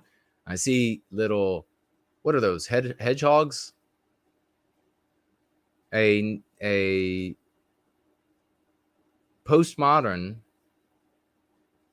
Czechoslovakian war factory says, no, I guilt. This title is spicy. I came quite late, so I may have to rewatch. I definitely want more info. There's a base guy in my Discord who seems to like Fuentes. So if it's true, and this is the first half, and then he says, I'd like to warn him. Just scroll back. We're not going to ruin it for you. I will just say that while I believe the Groypers are the chief among the trolls in the white sympathetic sphere, if you do it better than they do, I have topped them. I'll just say that. Just scroll back to the beginning of the gathering and you'll be able to see. It won't take long. Okay, we have here. Wow, get out your raucous emojis. Roll them out. We're going to be reading Azimuth Clark in just a second. He says, Carlisle made an interesting comment about the female brain and abandonment. Where could we be going with that? Stick around. But first, we're going to salute Axis Mundi. Axis Mundi. $50.53 over here on Cash App. God bless you. Thank you so much. Axis writes here, God bless Western kind. Amen. And you know, we keep pushing these concepts, and I'm seeing Western kind used increasingly by people who are not employing the method of go free. They have no idea that it exists. They're just seeing folks, it's percolating as exactly as planned. It's percolating, and they're saying Western kind. Wow, that kind of is cool. You know, the only people that are pushing back are the people who have some of the folks who have been in the white sympathetic sphere for a long time, and they've grown attached to some other names, and it's got to look a very specific way with black uniforms, and you've got to be scary. And they see Western kind, and they say, wait a second, that guy over there that's talking about love, hope, and redemption, he says Western kind. No, that's just not going to do it. It's not cool. It's not as cool as a black Hummer with flames. Axis Mundi, God bless Western kind, $50.53. God bless you, and thank you so very much. And we also have here a $5 financial gift from Azimuth Clark. Thank you so much, good brother. $5 financial gift. And he says, for white well-being, and a white heart emoji. God bless you and thank you. We're going to be reading your comment in just a moment. So we salute you for your contributions and your efforts. Folks, if you want to financially gift on Cash App, it is in the description. You can find it. You can also find it at nowhiteguilt.org. Go down to the bottom of the page, click on links. It's one of the links, Cash App, and you will not be charged for your financial gift if that matters to you. And we have over here on D-Live a great champ, Battle Cat, giving salutes. Thank you. And everybody with you can share over there on D-Live, of course, these little videos, these little memes to celebrate people who are financially gifting. You know, we should have like the memes available over there of things like maybe some of the artwork that we've made available from Prometheus Rising, Take Back Your Destiny, maybe the Eindolin spinning, maybe something cool. But thank you all over there. Battle Cat and Jack McDaniels. Great to see you all. Promethean Reckoning. Great to see you all. And it appears that Odyssey is going a little slow for me. We will see if we can refresh and then see.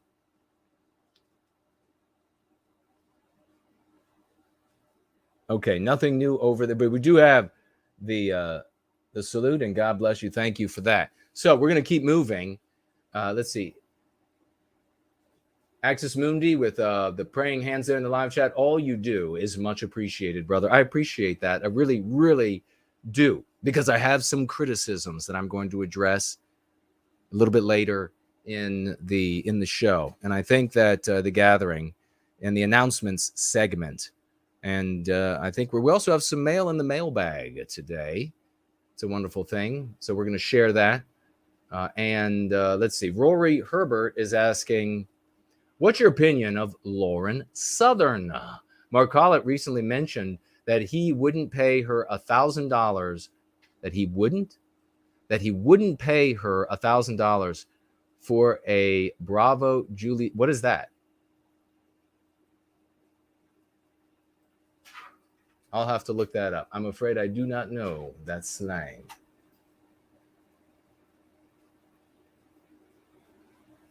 It's a British television police procedural drama series.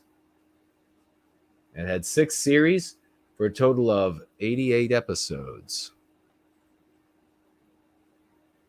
So he would not pay her $1,000. But it must mean something from this, because I don't get, you'll have to tag me.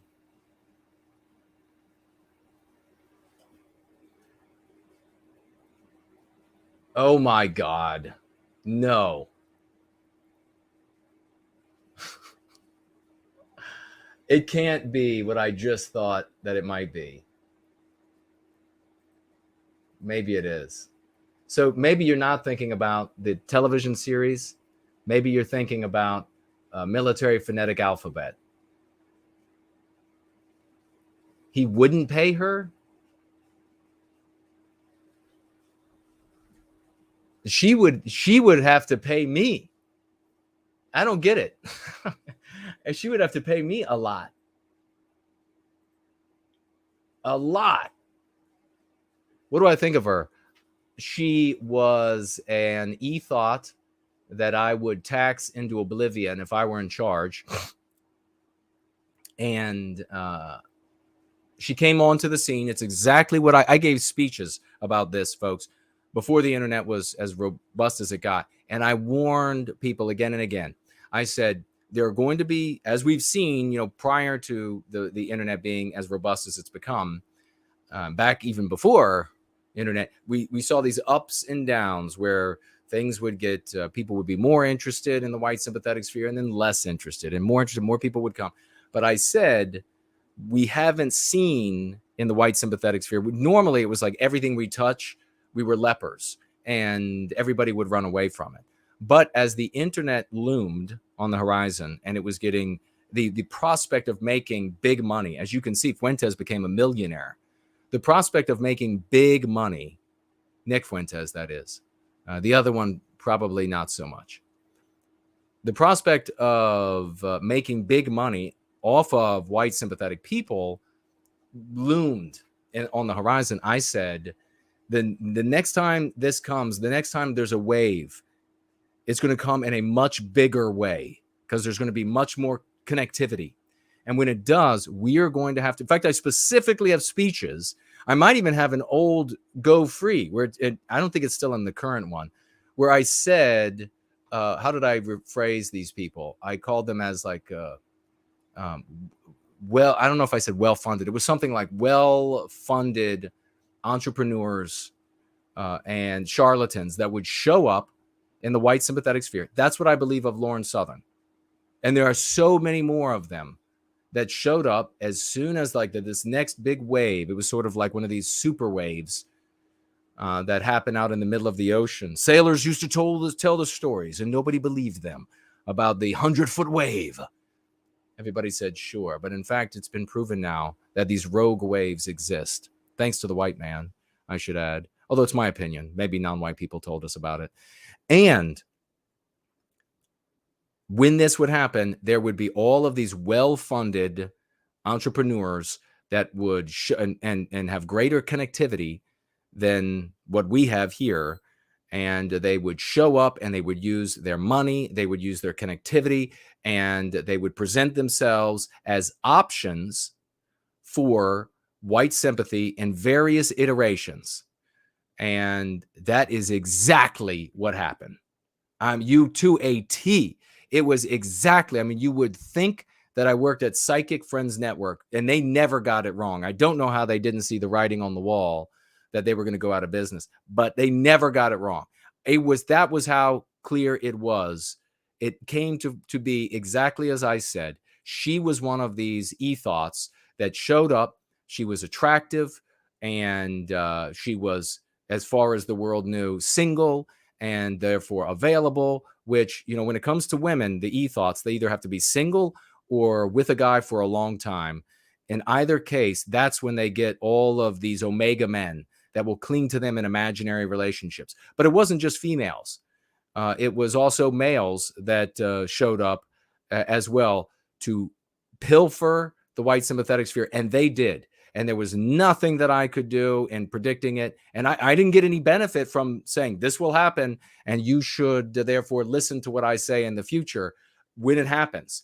People just all ran for these people and then began buying their books, buying their junk, financially gifting them tens of thousands of dollars, hundreds of thousands of dollars that they made. And then it began leaking out that, oh, well, they actually are dating or in relationships with non-white people. They actually don't care about the white race at all. They actually have a slew of non-white children. They actually love the idea of biological white erasure. And these things began trickling out. They actually love the idea of traveling to Asia and having sex with lady boys. They actually love that sort of thing. All of this stuff sort of trickled out. And then people were like, oh, I guess I'm disillusioned now. Nobody came back and said, Jason, wow, you were really right about all those people. They showed up. We all flew to them. We gave them tons of money. We made them super popular, gave them gigantic channels by subbing to them. And then they just ended up being charlatans. Guess what they believed in? Guess what they actually thought? And I'll tell you this right now. She will begin and continue the process of rehabbing what she ended up ruining months back now in her reputation in the white sympathetic sphere. Why? Because she wants to get back at the dollars in the white sympathetic sphere. And as it grows, you will see more of these people, vultures, who will fly in once again. Some more of the lisping losers that will show up to take your money away. And then rest assured, even though I'm predicting and talking about it, and others are predicting and talking about it, it's easier to predict and talk about it now since it's happened once. People will still go to these people, and they will begin saying they are the nirvana on the horizon that we need to pray to. They have all of the answers. This lisping ladyboy sex having scumbag is with all of the answers. We will follow them from now on. And yes, just as a little hint for what I'll be talking about in the announcements section. Yes, I personally am insulting anti-whites. I want to make that clear. So just so there's no confusion over what I'm doing there, everybody will go to them once again. And nobody will come back once again and say, wow, you predicted it. Happened just like. And guess what we found out this time? They have sex with little boys. Really? Really? Is that what happened? Let's watch my old videos. Is that what happened? Let's have a few of my old videos. Really? How much money did you give them? And then they're like shamefully like, oh, I don't know, maybe like 14,000, maybe like 25,000 I gave so that she could travel to whatever. The numbers have gotten out about a bunch of people and the kind of money that they gave to like this whore or that E-Thot whore or this lisping loser, whatever it might be, the kind of money they gave so that they could travel here, travel there, and they could report on nonsense, absolute nonsense, and then shaft the white race hard as hell, laughing. They're laughing. They're in their beds. This is what I think, Rory, you really opened up a can of worms. I think Mark feels similarly, as you know, and they're laughing at you. They're in bed. They're in bed. This actually happened. These kinds of things actually happen. They're in bed. Couple of guys doing things together, a girl or two maybe mixed in. Maybe they are screwing around a little bit, like on the edges with a couple of the guys doing things together, rolling in your dollars that you gave them. Because they're gonna go out and they're gonna tell you about what's really going on. It's really blizzards are running the world, and the solar explosions are going to hit the earth with radiation, and your food's all going to be warm. There's going to be an explosion of the currency inflation 13 days from now, 2 months ago, or whatever it is, or a month ago. 13 days from now is going to be an explosion. You're not going to be able to buy anything. More money. What more doom can they tell me? Oh, wait, that was 13 days and now it's been 4 weeks. Keep giving him more money. Where does this guy want to go? He wants to go to Paris to report on more money to him. It's unbelievable. People, dedicated servants of Western kind. What a disgraceful race we have in so many ways. What a disgraceful. And then criticize the people who are out front. The people who are out front actually giving, and you can look at a lifetime of service. You can look at a lifetime of service and being a loving, caring, honorable person. Not doing everything. I definitely don't do everything right. I definitely make plenty of mistakes. But I am God-like in my morality compared to everybody. Shit, not just in the white sympathetic sphere. Anybody that you're going to find at your church, give me a break. I was raised as a man. My parents, they did a lot wrong. They did plenty of things wrong. Like the one thing was not focusing enough on, you got to focus on money, son. They didn't do that. And I think that was doing wrong. But what they did focus on was, you have to be moral. You have to be ethical. You have to obey the law. You have to be a contributor to society. And that is what they got. There was no pretense of holier than thou like you get in the church, like you get in elsewhere, the lodge or whatever it is. You get in these sewing circles of these ladies. No pretense there. I got plenty. I've been in fights, and that is the way it is. That is what a man of the West sometimes has to do. I have, but this is nonetheless a man in the West in the making. And that is what we all guys who are of Western kind, that is what we have to be doing, and nothing short of it. But you folks out there, so many of you, not the folks who are here in service to white well-being, but other people who will watch this in replay, you know where you've put your dollars. You know where you've put your Omega dollars. You know you go over there to that other guy's, and I'm going to get back to this. You know you go over to that other guy's content. I'm not going to say his name right now. I don't want to give him any more attention than he already gets. And they giving him tons of dollars so that he can just tell you, so that he can sort of counterfeit the credit, so that he can, what was the other way that we were going to put it? Plagiarize the political success. And just sell you endless, not actually do anything, not have conferences, not bring people together, not show that Con Inc. is defunct. Not that.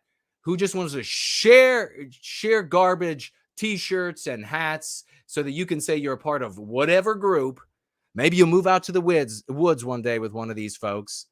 Making them rich. Make them rich. Sake. So that's what I think of her. She would probably... How much? Pardon me. She wouldn't be able to pay enough.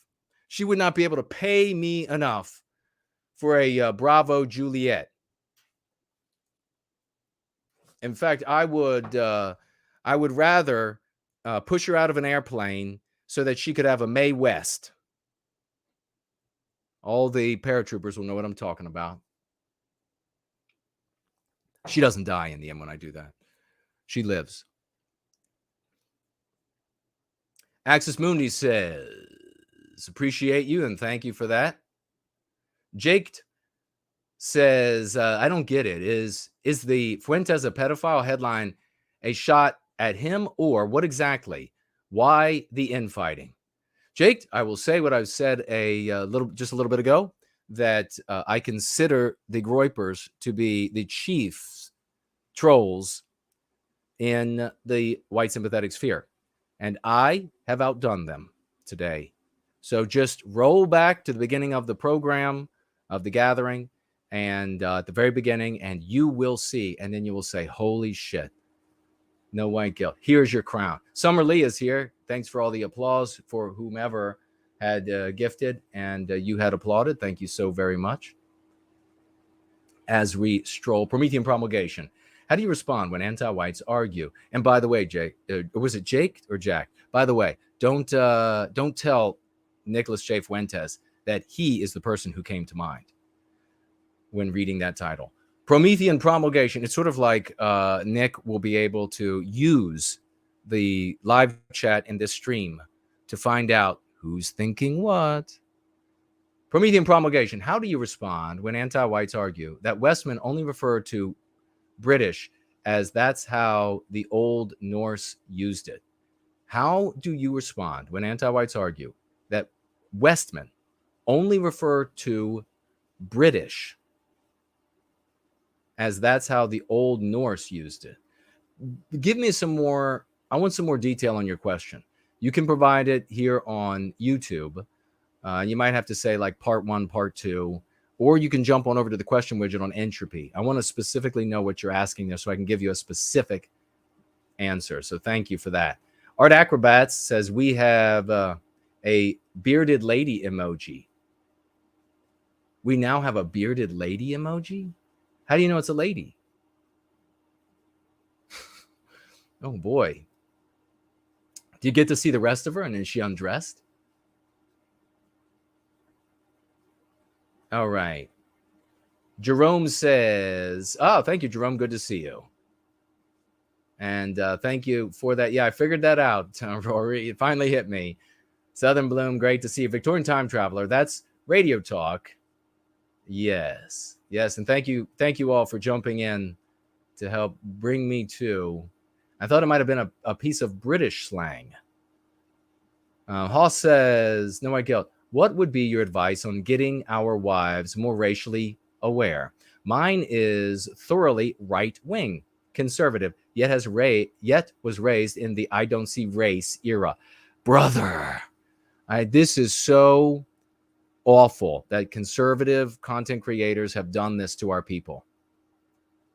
Because one of the quickest things you can say to her is that you don't have to see race for them to continue attacking you, us, our people, our children on the basis of race. You not seeing the basis of their attack doesn't change their attack. And that if you care about, and this is where I have to ask you, what does she care most about?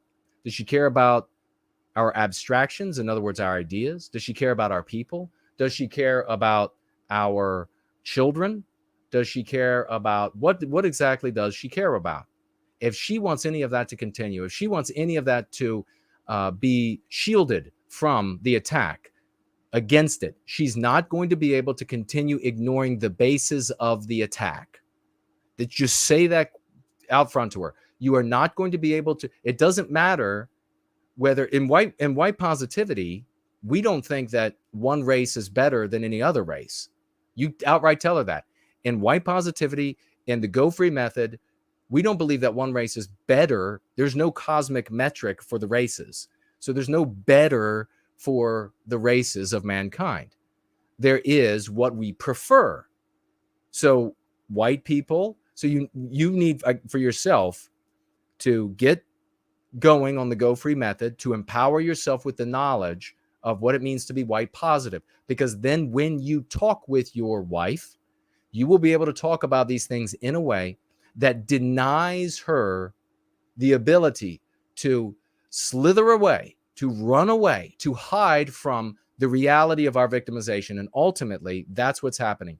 This is cowardice. I don't see race is cowardice. because she's being attacked. You are being attacked. Your children, your nieces and nephews, your mothers and fathers, your cousins, white people in the old folks' home, white, supreme, awesome males like myself are being attacked on the basis, are being injured on the basis of our race. So her blindness doesn't benefit her. Her blindness does not stop the attack. You can say to her, your handicap, honey, your handicap does not defend us against the attack. You are unable to see race. Well, your handicap does not prevent us from being victimized on the basis of race. Your handicap does not stop anti-whites from white erasing us from civilization. Do you understand that? I just made this up. I've never called it that before. I can't recall, at least. Somebody write this down. To say to somebody who says, I don't see race, and we will include it in the next iteration, that your handicap, your inability to see race, does not prevent our victimization. That really puts the coward on the spot. But what such a coward, and it's okay that your wife is a coward. Women are cowards. That is instinctual for women, generally speaking. They're going to be, when it comes to society, when it comes to children, they can be very brave. This is my opinion, by the way. You don't have to agree with me. It's my opinion. CNN gives facts. ADL gives facts. Jason gives opinions. Your wife's a coward. But what she's also trying to convey with her cowardice here is she's trying to villainy signal. You'll get that from Going Free. Not virtue signal, villainy signal. She is attempting to villain. You need to say to her, honey, you are also, aside from having this handicap, you are also villainy signaling that you are anti-white. Because one of the old meme pathogens, MPs, that undermined our race was that you should not see race. You should judge people by the content of their character rather than their race, which white people already did. That's how good non-white people were already involved. For example, the war for Southern independence, you all probably know it as the Civil War, the very first major battle in Manassas, Virginia, which Southerners call Manassas, everyone else calls Bull Run, was fought primarily on the farm of a free black family. But Jason, all blacks were in slavery. The war was fought over slavery. Okay, I guess I have to submit because anti-whites run Western civilization.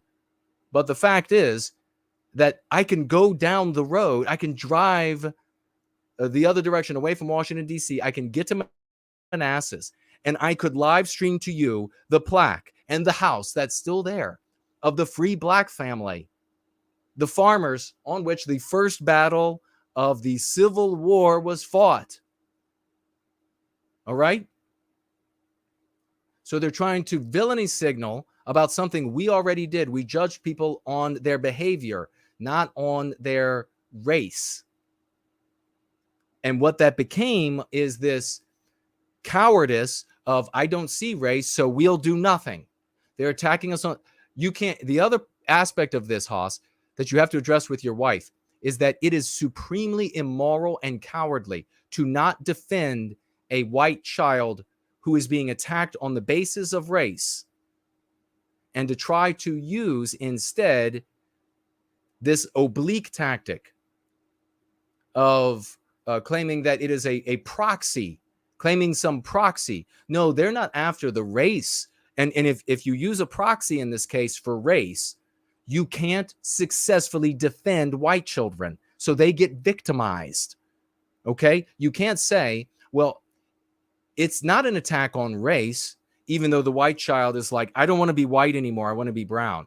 Okay, it's not an attack on race. Okay, I guess. Okay. Even though the white kids are saying, I don't want to be white. I want to be brown. I want to be non-white. But okay, it's not on race. It's on the right of parents to teach children what they want to have taught to their children. It's on any other proxy out there, right, Haas? So that's what they're doing. They're saying it's not about race. It's about this proxy issue. It's Marxist teachers controlling the teachers union. It's freedom of speech in schools. So if you go, and I want you to follow this logic, just play her this part, Haas. If you go to the phenomenon of white children getting attacked on the basis of race, and you try to defend them on the basis of freedom of speech, or try to defend them on the basis of Marxists controlling the teachers' unions, that is analogous to having all of your plumbing in your house busted and blasting water throughout the house and attempting to fix the problem by changing the drapes, by saying that you've got the wrong carpet. They've put the wrong carpet in. We need new carpet. We need a new front door. These are proxies for what is actually happening, which is the pipes are blown and everyone, especially the children, white children, are drowning. Tell your wife to be a woman of the West rather than a coward with a handicap of inability to see race. The only way you stop the pipes from gushing water is to say, we've got leaks. The only way to save white children and prevent them from self-hatred so deeply ingrained in them that they don't want to be what they can not inescapable, that's inescapable from them, what they can't not be, is to stand up and say, no more anti-whiteism. Not one more word. God bless you and best of luck to you. And this is advice for all of you. This guy right here asking these questions, it's your wife, it's your husband, isn't it? And ladies, I want you to make sure that you always hear the criticisms of men, because for some reason, even in this community, they get a bit deaf when it comes to criticisms of guys.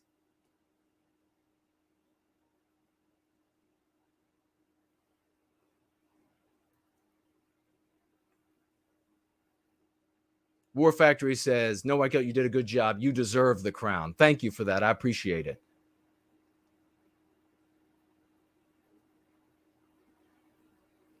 All right. Got great questions, great answers. And in the Middle Ages, Westmen referred to British and Irish and anti-whites. They referred to British and Irish and anti-whites. Try to claim that we can't change the definition. Do you mean as anti-whites? If what you're saying, and provide more info, please, if I get this wrong. Try to claim that we can't change the definition. Okay, so we are Western kind Westmen. We are a people. And we can change whatever we want in our civilizations, civilization, and then countries, Western civilization and our particular hues of it in our countries, our ethnicities. We can change whatever we want. We can look back at our history and see that we said foul and negative things about each other because we were at war, at conflict with each other. And a big hello to Sassy Shelley, who is with us right now. Great to see you.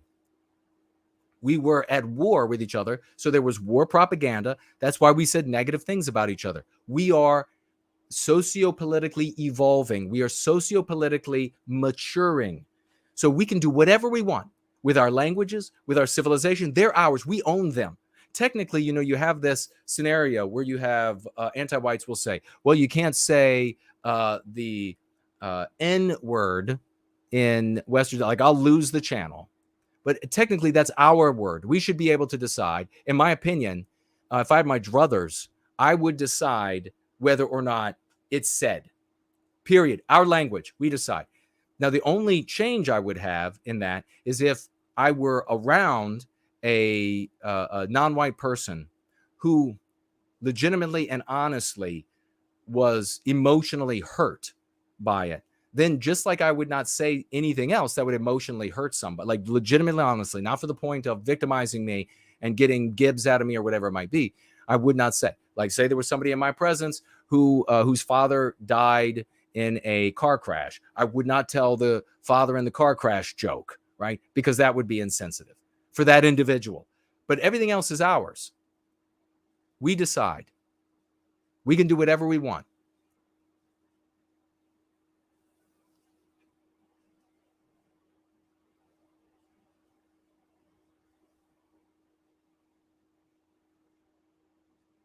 So are you saying the word West men? I've never seen that in literature. Get back to me. I'm very interested in that. Okay, let's roll. Let's roll.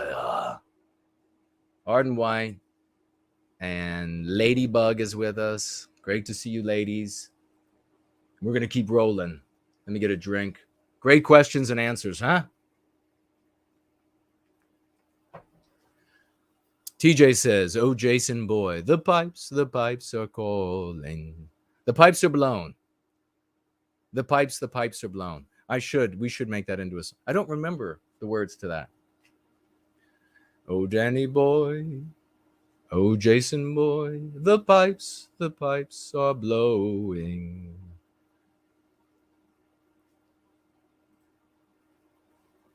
Forno says that his wife is white positive, thankfully.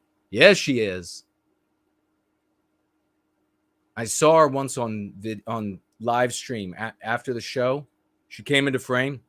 She's so white positive that she was glowing. It was like scintillating. Just this white radiance around her. And I said, oh my God, the Madonna's behind you. He's like, no, that's my wife. That's my wife. And I said, wow, no wonder Forno kicks so much ass. Dissident agnostic. We're going to salute. Get them out, 07s. And we're going to read Azimuth Clark. What did he say about women and female nature? I'm going to have some criticisms. Not for Azimuth Clark. I'm going to agree with he and Carlisle Cockatoo. Dissident agnostic, $25 financial gift. God bless you and thank you, brother. Thank you. We have here, do you think, raucous emojis. Maybe over there on D Live, the one of that professional wrestler. We need some more professional wrestler emojis on D Live, like crazed, picking people up and spinning them around and then throwing them. We need some more of those. Dissident agnostic, $25 says, do you think the tribe's definition of racism, putting that in quotes whenever we, like our black female writer, anti-white, earlier, just everything in the quotes, definition of racism will be discarded for a scientific understanding of in-group preference. Do you think? So, dissident agnostic, I believe, but of course, I don't know for sure that he's referring to a specific non-white group of people. And he's saying that their definition will be discarded for a scientific understanding of in-group preference. By whom? Who would do this? Who would discard? I think that anti-whites of all races will hold on to the concept racist racism like a straw in the Pacific Ocean, and they will keep trying to force it under and keep them up as they sink out there, and their big anti-white ship is sinking, and they're leaping off into the waters below. Some of them are getting wound up in the rigging of the ship, and they're being pulled to their watery graves. And then a fleet of great white sharks come in and just are munching up all the anti-whites of various races and creeds and religions and beliefs and credos and all of this sort of thing. And they're munching them up to pieces. And there'll be one of them that'll still be holding on and thinking, by God, we have to keep this racism concept going. No, I think what's going to happen with the racism concept is that we will destroy it with anti-white and anti-whiteism. It is the concept that defeats this concept. And that anti-whites will hold on to it as long as they can. We absolutely, I know there's going to be this big urge in white people to want to make this something objective. And what we need to do is, where is it? What South Asian country do they go around with like the bamboo and they like smack them? They're like, stop it. They smack them. Which one is that? We're going to need this for white people. Every time a white person, because it's instinctual for us, we think that, well, for it to be legitimate, we have to make it into something abstract outside of us, and that we could get harmed by. And therefore, the more we could be harmed by it, the more legitimate it is. No, stop it. I'm going to get a big one of these canes, and I'm going to wield it in here. Maybe I'll get a riding crop. And I'm going to swing it around in here in the office for every time that, I'm not saying you're doing this, dissident agnostic, but every time a white person says, let's just turn this thing into, I get it. I mean, like, I'm friends, of course, with Kevin, and talking about, like, you know, in-group preference and group evolutionary strategy and all of that stuff is, I get how it appeals to white people. It does not matter in our interaction with non-white people. And it will not unite white people. That is, and when I'm saying non-white, anti-white people, not non-white people who are good people, it will not weld us together. In fact, in its very nature, keeps us divided as radical individualists, which is garbage. Radical individualism is the bane of Western kind. It's one of the main reasons why we are where we are today. So we need to be talking about anti-whiteism. And white professors, I swear, I will come back as, I don't know, from death. I will come back as something hellish, as Bigfoot. I will come back as Bigfoot from the dead. I will be, even though there is no reincarnation, I will be reincarnated as Big freaking Foot.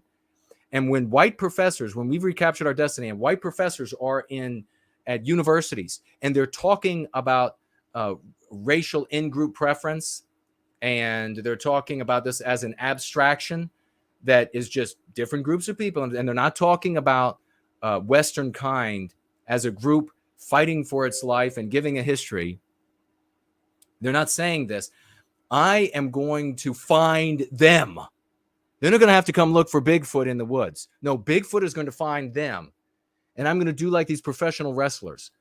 I'm going to pick them up in the air. I'm going to spin them around, and then I'm going to bring them down on my knees. And that's going to be the end of them. We're not going to have any more of this abstractionist shit, and it's legitimate there because it's abstractionist. No. Professors at future white universities are going to have to talk about our group as a people and how we were almost obliterated because we did not talk about ourselves as a people. Period. So thank you very much for that question. $25 financial gift as well. And if you're saying like a non-white group of people, anti-white non-whites might say, well, in-group preference is a negative thing because white people do it. Of course they'll say that, and of course they won't care about the hypocrisy. That's why we have to have a desire and a preference to protect our people from victimization from all races of people.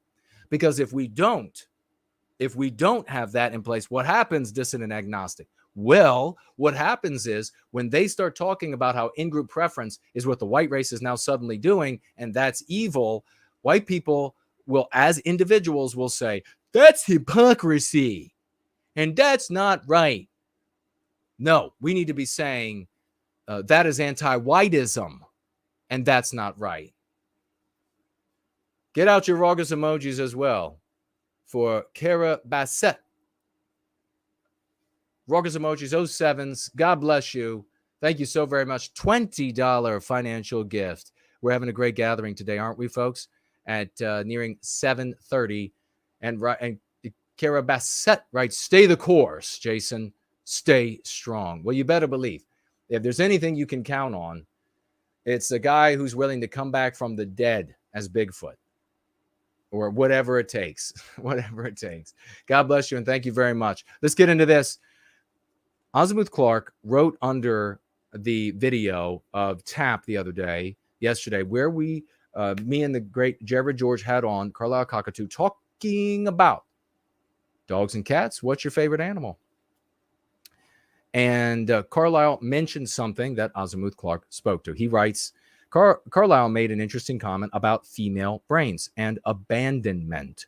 She said when she thinks something will be abandoned, she feels like she can take it in and make room for it. I believe it's this feminine way of thinking that allows millions of border crossers to enter our country and then stay forever. Once they're here, they are obviously going to need resources, so we will have to provide those resources as well. Anti-whites use this good-natured quality of our women against us. That's why on television they always show the mother with her 6 children crossing the border to garner sympathy and make the idea of denying access and repatriating these people nearly impossible. Well, Azimuth Clark, that is perfectly and beautifully written. Let's see what Carlyle wrote, and what do you think Carlyle would say in return? She's in the gathering right now in the live stream. She writes, "Agreed!" Exclamation point. That is absolutely what happens in the female brain. Women are intended to nurture. We are made to want to mother things that we see as weak and forgotten or unloved. It is probably the reason when you see someone who has been hoarding animals, it's almost always a female. And yes, it is no doubt the reason so many women see these people, invading our countries and don't think, quote, wow, we have to stop this. Instead, they think, quote, no one wants these people. How sad. I can make room for them in my basement, close quote. And we all see how well this is working out, LOL. That is beautifully written, accurately written as well. What I wanted to add here, and what we need to understand in Western kind, is that men and women are not just, I've talked about this before, we're never supposed to compete. Anti-whiteism pits us as competitors because it weakens us. We are supposed to complement each other like puzzle pieces. And there are, in myriad ways, we are supposed to complement each other.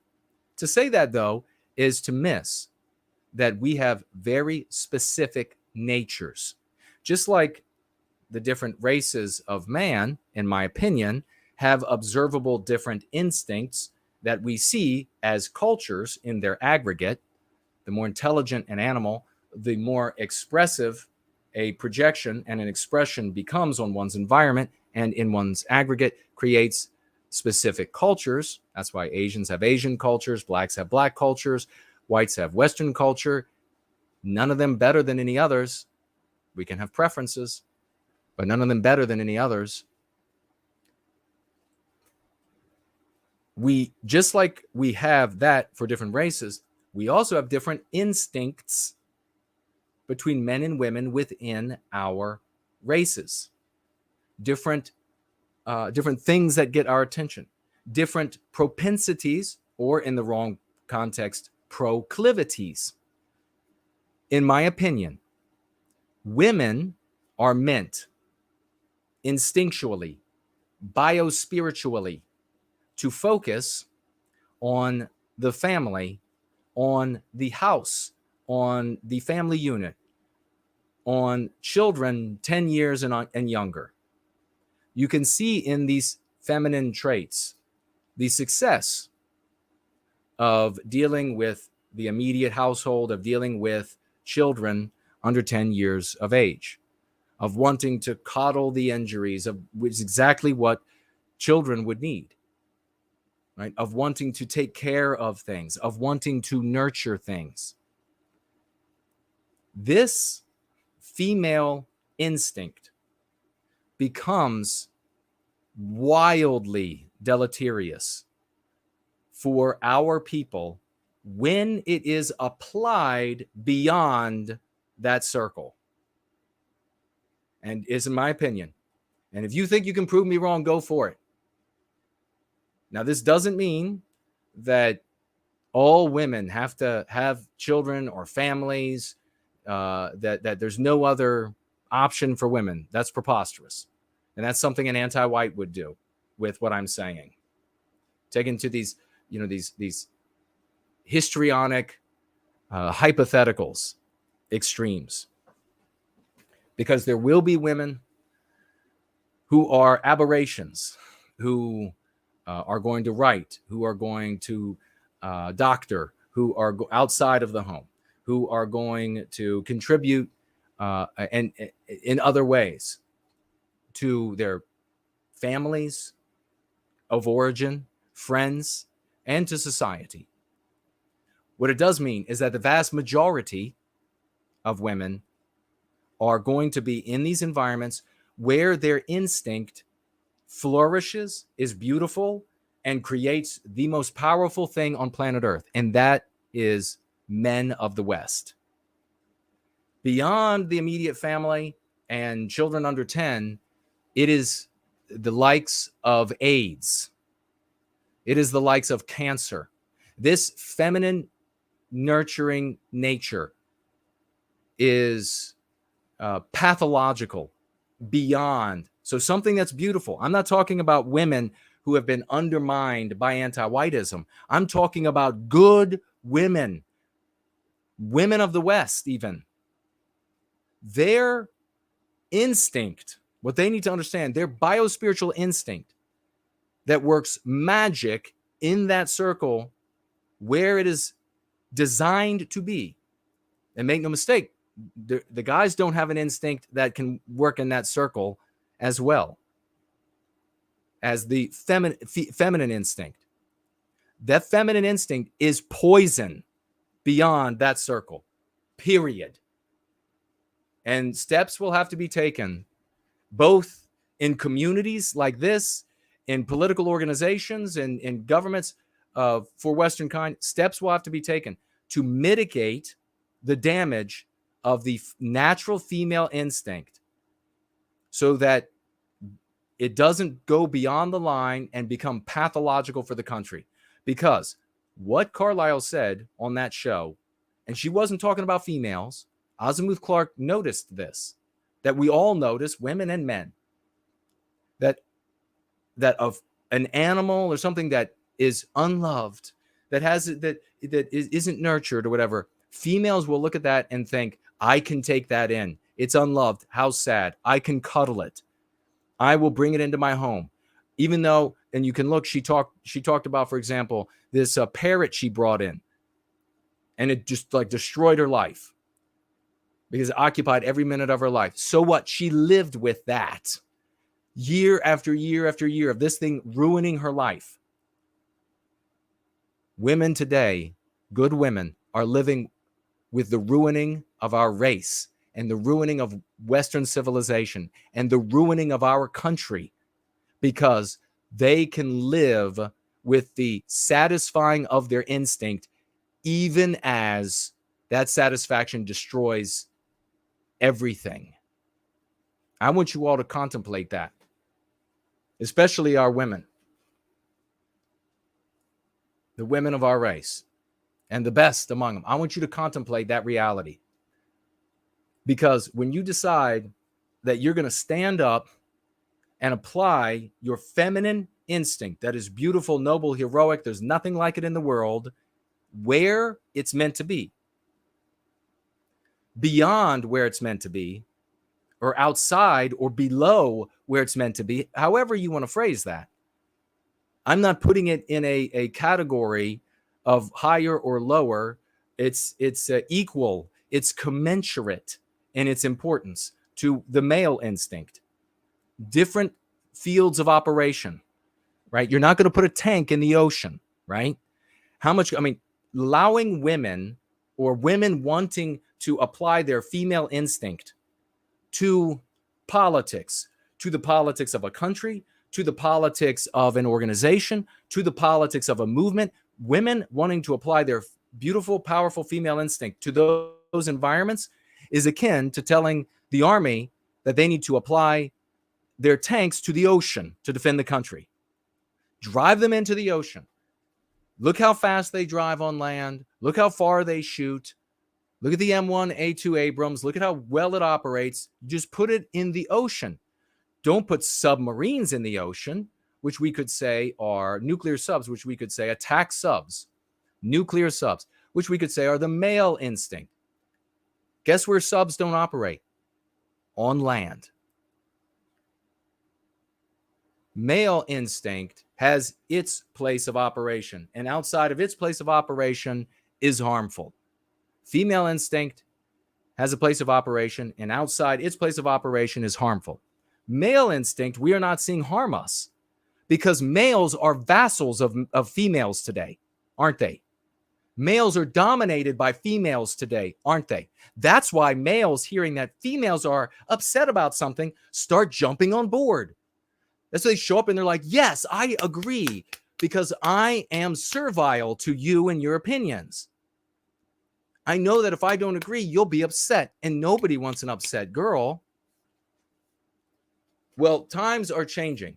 The people who pass through anti-whiteism, like a nuclear submarine, attack sub, going through all of the bulwarks and nets and landmines or ocean mines that the enemy can put out there, we are going to have to ram through all of that if we're going to recapture our destiny. And those who do go through it are going to recapture our destiny. It's going to be composed of women that say, that's not my field of operation.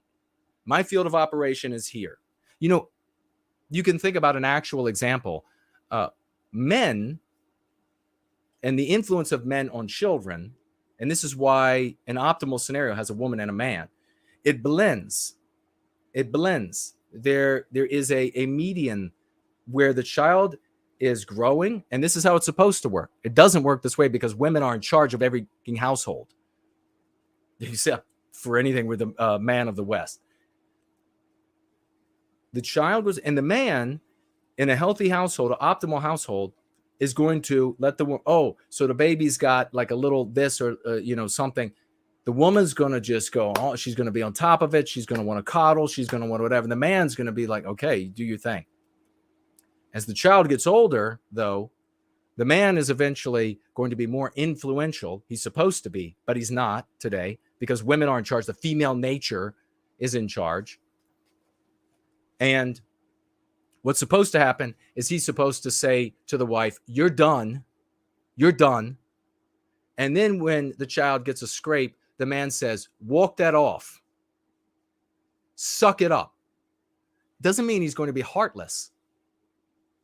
The man says, yes, you can play in this environment where we haven't lined everything in pillows and balloons because the world is not lined with pillows and balloons. So if you fall and break a bone or you fall and you need stitches or something, you're learning. This is how it's supposed to blend together. Instead, we don't have that. And you can see it everywhere. And I'm not for a minute. You better think again if you think that a man of the West, and I am a man of the West if I am anything, am going to bend to female nature. Your place is your zone. Your greatest strength is in that circle. And my circle, leading Western kind, is over here. My circle, protecting the families.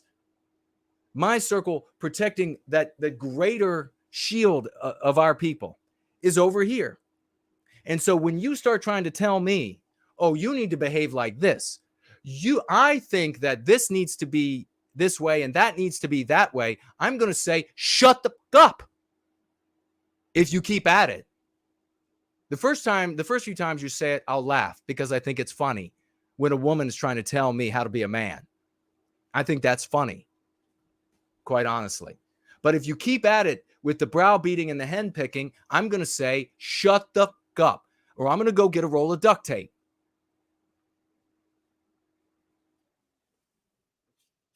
So this is really important, what these two, the interaction they had here.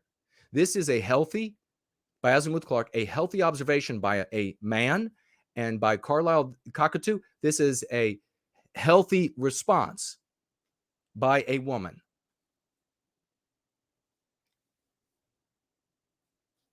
And this is, and know this, ladies, know this. So again, I'm talking about the intrinsic, beautiful female nature, not something that's been made wrong by anti-whiteism. Know this. If you don't get somebody like me saying, this is your place, this is our place, we have different focuses and different places that we do best. If you don't get somebody like me, you'll get somebody who abuses you. Because men, guys, are not going to stay in this role as Western civilization deteriorates as your bitch. They're not going to be in female-led relationships. They are going to go 180 degrees. And it'll be something much more like whether people are right or wrong about what they see in the Middle East. Maybe they're accurate in what they see. Maybe they're inaccurate in what they see. Maybe they don't represent it properly. But there are women over there, supposedly, that have to wear sheets all over their heads and bodies 24/7. They're not allowed to talk. They're not allowed to drive. They can be killed for any little thing. That's what you'll end up getting if you don't end up getting somebody like me. That is the destiny. You get one or the other. There is no in between. You're not ruling shit. You're not going to be in charge of anything as things march forward. It's going to deteriorate to a basic barbarism, and the male intelligence, strength, and ingenuity, even among the races, will reassert itself, and aggressiveness will reassert itself. And you'll be wishing that you had accepted Jason's offer. Let's get into the Arab social nationalist in the live chat says, "Hail, Jason, healthy thinking here." Well, it is. It is. I don't. It seems like it's so funny. You know how cucked white men are, and that's what I'm really talking about here. The other races can deal for themselves. Everybody's thinking about them already. Now think about the white race. You can see how cucked white males are when I bring up stuff like this in person, and they all are like, "Oh my God," they're all like, "Can't believe it. How can you say that?" It's the truth. Everybody knows it's the truth. Everybody knows that your mom or your grandmother, that when you were 6 years old and you scraped your knee, and they're like, "Oh, honey, come here," and they want to give you a hug, and they're like, "Let me make you cookies." And oh, you feel unloved. "Oh my God, I can't. My heart is breaking for you. Let me just give you more love. Let me just wrap you up." That's most experience, not everybody, because some people, because women have become so diseased with anti-whiteism, have raised by some real shrews. But that's the experience we all know that. And then we all grow up to where we see that this behavior being applied beyond those circles is absolutely destroying Western civilization. Absolutely destroying it.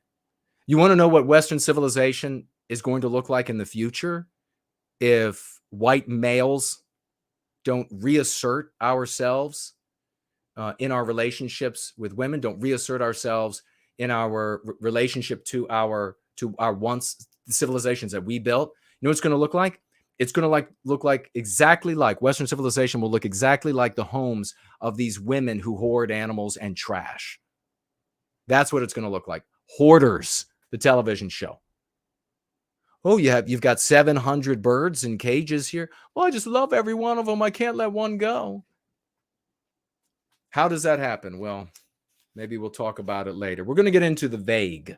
What is a vague? We talk about vagues in service to white well-being, and I'll see what you're saying on this point, and I'll speak to it as well, folks. But a vague, what is a vague? What are we talking about when we're talking about vagues? Now you're going to find out. The word vague is used here. Great questions. Great answers. And by the way, all of the women out there, and this is just truth as well, all of the women out there that decide my instinct, my natural instinct, my natural feminine instinct has a place, just like male instinct has a place. All those women who decide that it has a place have a greater likelihood of ending up with a man of the West, and they're going to end up with the best sex of their lives. The word vague is used here as a noun rather than an adjective to describe a person, a type of person. Like the adjectival form of the word vague, the meaning unclear, confused, and wavering also applies to the noun form, a vague. There are two types of vagues. The first are those who do not come into contact with anti-whiteism, as might be found in rural China. The second are those who are not firmly anti-white, but who speak right and act villainy signal in ways that conform to the anti-white narrative. The second type of vague is referred to by large parts of the general public as a normie, a lemming, an NPC, which means non-player character, and a sheep. By way of their submission to the anti-white narrative, these vagues constitute a subversive force to Western kind and Western civilization.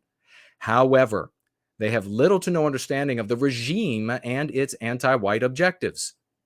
As the second category of vagues are passively complicit in the spread, legitimization, and enforcement of anti-whiteism, they are often suspicious of those going free. They fear breaking from the herd, but they are the people, the brothers and sisters whom we need to help go free. Finally, we do not use the terms normie, lemming, NPC, and sheep for various reasons. We subconsciously identify as abnormal when we use normie. We are the normal, healthy members of our community. Using lemming, NPC, and sheep might imply that such people are unwilling or unable to know the truth or do what is right, which engenders disgust in us rather than the love we should feel when trying to help them go free. So you see, we don't use normie because we are the normal ones. This is different from the word pedophile, because phile doesn't have a use in our lived or a presence in our lived experience, but normal does have a presence in our lived experience. Ergo, you cannot call someone else normal, a normie, without concluding that you are abnormal. And abnormal, as opposed to what you would consciously say in this specific scenario means good, will mean for the part of the brain that runs your life, the subconscious mind, that you are wrong, defunct, out of step, ugly, whatever it might be. That's what abnormal will mean. And then finally, with lemming, NPC, and sheep, you feel disgust for the people that you call those things. And we need to be feeling love for them. We need to be feeling that we can rescue them. Vague enables us with this neutral term to go after them with love, hope, and redemption, rather than dismiss them disdainfully, which is what happens when you call them lemmings, NPC, and sheep. And you know I'm right, goddammit. Let's get on to the next part. Might skip the reading tonight because we've spent so much time and we want to keep this moving. I want to get calls. We are going to move on to what is an interpretive mandate. A lot of people have been implementing the Go Free method for a while. They don't know what an interpretive mandate is because they haven't gotten the book or continue to read through it. Here's what an interpretive mandate is. The second of the two components of an MP, meme pathogen. The interpretive mandate of an MP is a form of mental programming that dictates how we are supposed to feel about the first component of an MP, the anti-white precept itself. An example is interpretive mandate could mandate that the infected person feel negative emotions, such as guilt, in association with a precept that slanders Western kind as wicked, or to feel more positive emotions, such as righteousness or good humor, in association with a precept that advocates inflicting harm on Western kind. So the interpretive mandate, it is the attendant emotions and the things that you are supposed to think about the precept. So in a sitcom, that might mean that the beautiful characters come in to the room and they share a meme pathogen and anti-white precept, whatever. They hold the anti-white precept, something that will harm Western kind. They're beautiful. They're good. They will be responded to by other beautiful, good people in the sitcom as beautiful and good. Those people will praise them for that. Those are the emotions that you're supposed to feel. The interpretive mandate, that is what you are supposed to think about those who express that meme pathogen, that anti-white precept. So everybody is biologically the same. And we know if you go deeper, it says everybody's the same, but whites can't dance. So non-whites can dance better. Non-whites are more spiritual. We all learn it. But take a step back. The anti-white precept might be everybody's the same. Good-looking character comes in, smart, says everybody is the same of all the races. All the races are the same. Good-looking character responds to that. He's so wonderful. That is a wonderful human being right there. That is what you're supposed to feel. That's your interpretive mandate. You learn through entertainment. This is psychological warfare, what to think and what to think about. What is thought? How does that play in? When you hear somebody say, object to the anti-white precept that everybody is biologically, all the races are identical, you hear somebody like No White Guilt say, no, in his opinion, he believes that the different races demonstrate different biospheres by their cultures, by what they create, by what they manifest on planet Earth. What then are you feeling about No White Guilt? Well, somebody who feels the opposite of everybody is the same, you will have been taught in a different narrative, a different story, a different sitcom, that such a person is wicked. And so that is what you will feel about No White Guilt. That is what our brothers and sisters out there will feel about you at first. The interpretive mandate. Now we're going to jump to a very useful MC, meme curative, something you can have in your world and you can take out into many conversations because it works against many meme pathogens that you will come across with anti-whites. And the MC is this. You call it being negative, and I call it being responsible. In so many ways, anti-whites will tell you that looking at the bad things in the world, the things that are happening to Western kind, the things that are happening to Western kind a state away, a country away, a county away, a neighborhood away, that's just being negative. And they'll say it in many different ways. Your focus is negative, for example. In every one of these, and if you want to share the way that that's been used on you, please do and tag me. In all of these cases, you can tell the anti-white that you are responsible. You call it negative, I call it being responsible. And you, therefore, are in the moral high ground. They are seen as reprobate. They are seen as immoral. That's not a position that white people like to hold. You don't care about our people, a continent over, a state over, a county over, a street over, because you are immoral, because you are selfish. And If you continue not caring for them, they won't care for us. So when we are in need, a street over, a county over, a state over, a continent over, they're not going to care about us. You call it being negative. You call it looking at the negative or looking at the bad or looking at the ugly. I call it being responsible. If you have this MC in your head, and these are thought chains that we create here in the Go Free method. If you have this thought chain in your head, you will be able to create your own statements.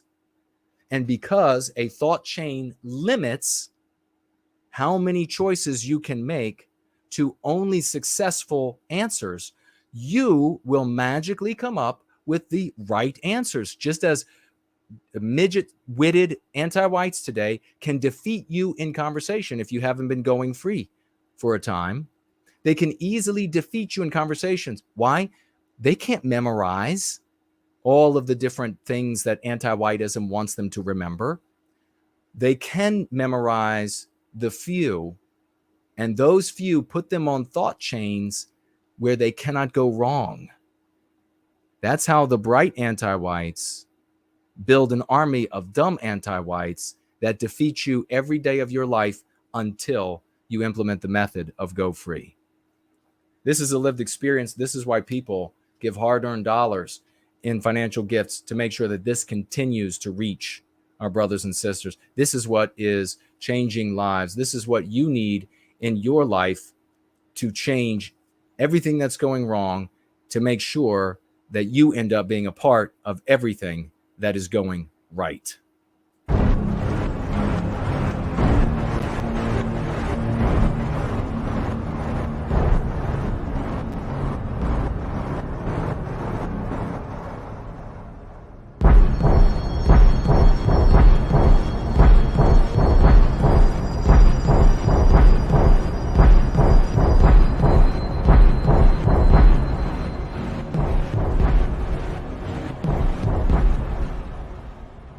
Thanks for tuning in again for a special update to the What's Anti-White competition, where we ask you to upload a video answering that very question. It's a way to spread awareness of the concept and make sure that it's explained by the people who care for our well-being and not the anti-whites. And just to make things more interesting, we're offering a small financial incentive, which means that the person whose video is voted most effective by the viewers will win $100. And for second place, $75. And for third place, $50. As you're surely aware, anti-whites have made financial transactions almost impossible for those of us who oppose them, and so all prizes will be paid in Bitcoin's cryptocurrency, in US dollars. But even if you don't qualify for a prize, you just might gain something that is infinitely more valuable. An honourable mention! Yes, both organisers will give honourable mentions to the entries they consider to be outstanding. But of course, all entries are honourable in that they show the heartfelt commitment to the well-being of our people. So please, get working on a video, have it completed by July 25th, and notify an organiser. If you would like to increase the prize pool, all donations will go directly to the winners. But please note, we are only accepting Bitcoin donations, and let us know if you do so we can name you as a sponsor. So thanks for tuning in to this announcement, and be sure to subscribe to Kindred Creators YouTube, BitChute, Odyssey and Telegram for further updates. And let's unite against the anti-white.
drowning in the argument. The anti-white says, what exactly is anti-white?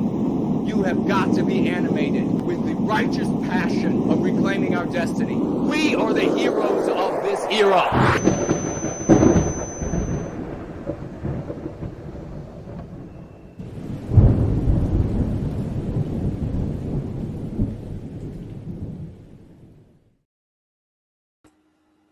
All right, let me make sure the sound is good, and let me do this.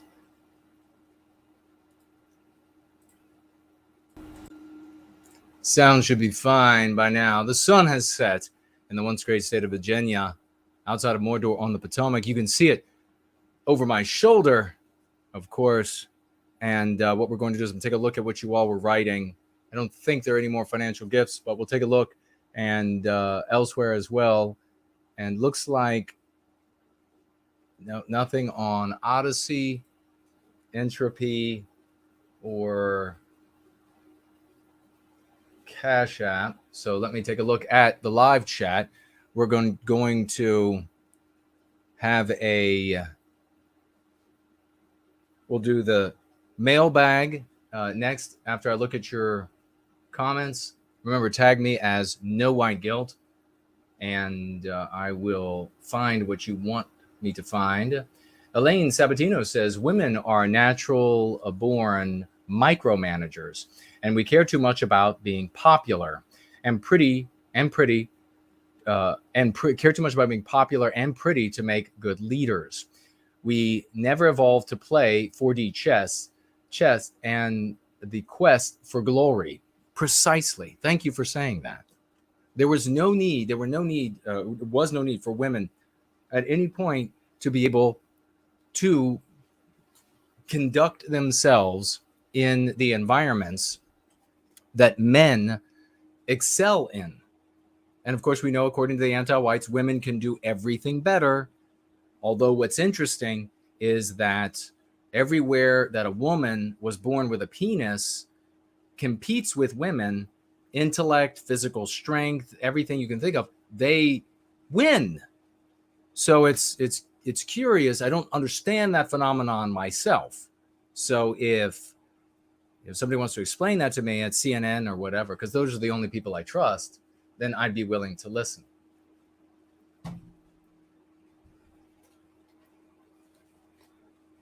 Thank you for that, the great Elaine Sabatino. Machiavelli Sucks is here. Caleb, Jerome, Simon JJ, Promethean Epoch, TJ, Axis Mundi, First Last is with us. Just scrolling through the champions. Fit and healthy at any age. Great to see you, brother. Lockie is here. Number one of Western kind. Great to see you. Fit and healthy says greetings and a good greetings to you. Promethean hails, my fit brother.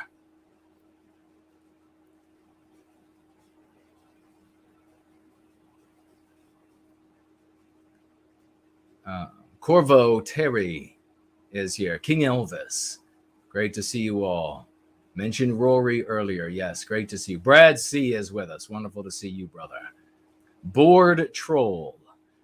Did you see the epic trolling in today's stream?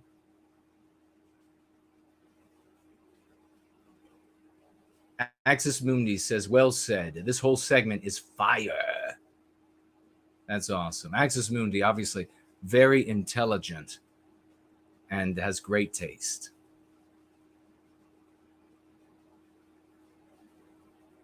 Archangel is here as well. See who else is commenting. Lucky says, JK160 just shared on Twitter a Fox 5 New York article using the term anti-white correctly. We are spreading big time. We are spreading big time. Did you see the huge news? I Hypocrite and the video I played, I'll play it again at the short video at the announcements. I Hypocrite and Mark Dice. Mark Dice, 2 million subs, influencing millions more, calling on Fox News personalities to spread anti-whiteism. Grimace Man. Yes, and I know that the acolytes of other content creators will run over and say, you've done nothing. That's because they're too dumb. That's because they're too stupid. That's because they're too jealous. The great Brant Danger is here. Caleb says, kill it. Killing it. White Step is awesome.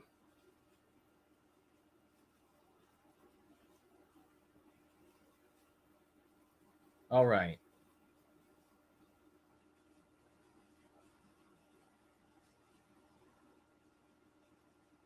Replaylist is just joined.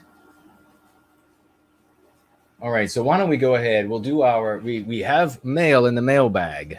Let me very smoothly move it over here out of the way. Yes, I reached into the mailbag and found, as we hit the top of the hour, 8 o'clock, East Coast, I reached into the mailbag and I didn't find a whole lot of nothing like I've been finding a lot as of late. Instead, I found the past few months. Instead, I found this magnificent letter from Victorian Time Traveler, one of our great champs here in service to white well-being. He says, we just went through a month where you're supposed to celebrate all non-heterosexual proclivities. I would like to declare July to be Heritage Month.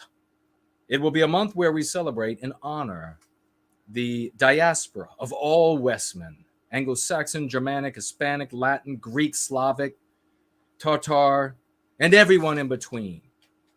P.S. I had no idea that the Megalodon, the MAGA,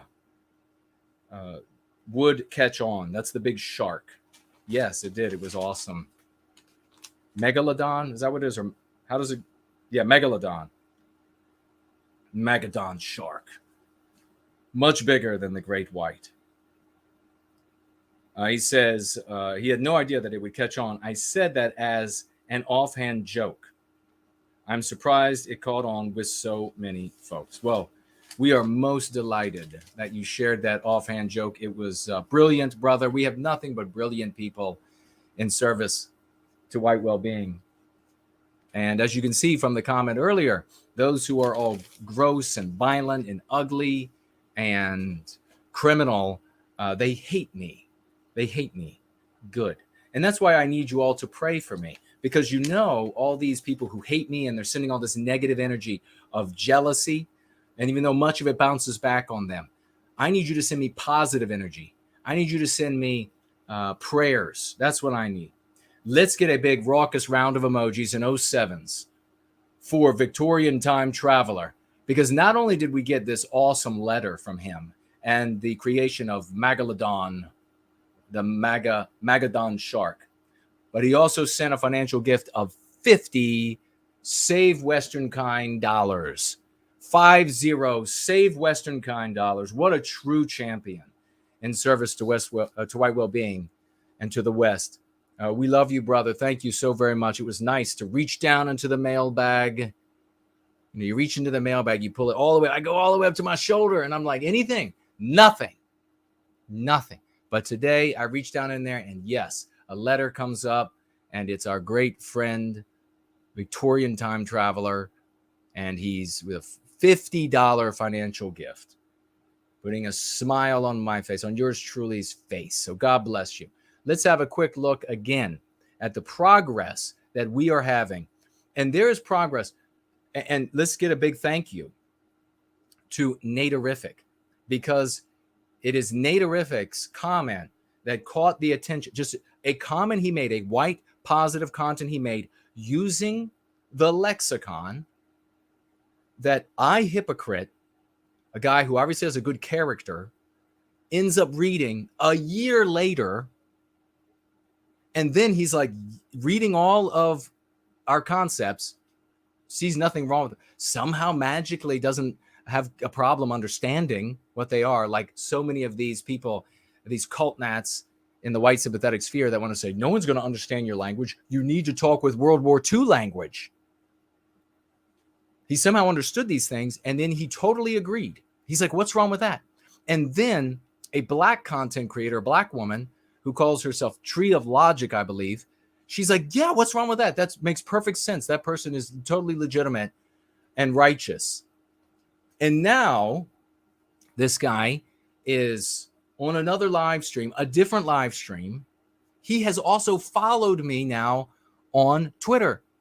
So are you going to be, and this is not, again, what is the difference between a celebrity following somebody in our sphere, just run of the mill, versus what's happening with us?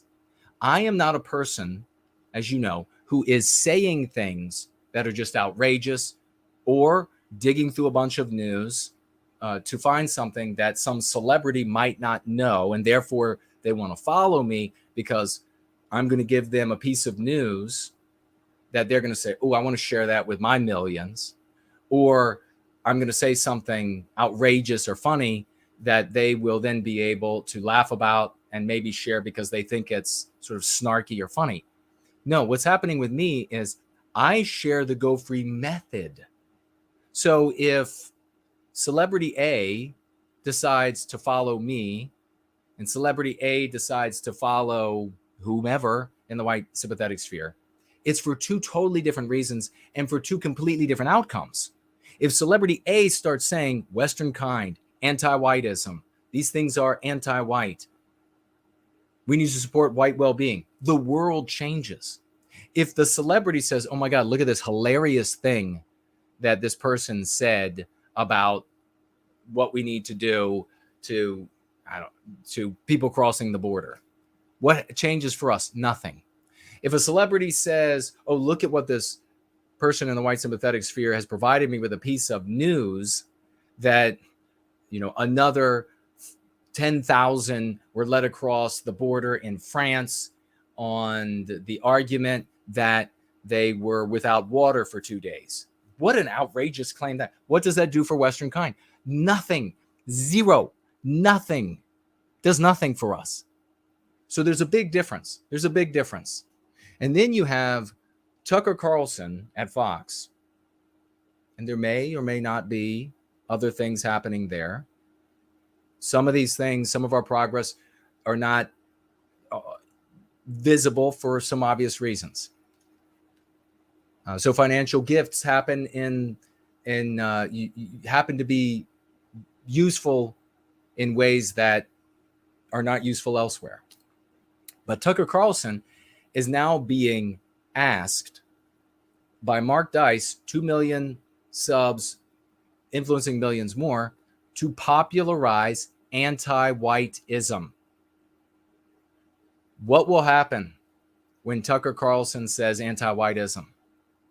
What will happen when a politician that might run for president says anti-whiteism? What will happen when these things happen? Do you think the white sympathetic sphere is suddenly going to come rushing in and say, wow, congratulations. Let me shake your hand. Thank you, God. Thank you in heaven for doing this hard work and enduring us ignoring you and preventing you from speaking and us slandering. And no, that's not going to happen. But we don't need them to do that. What we need to do is the work that has to be done to recapture our destiny.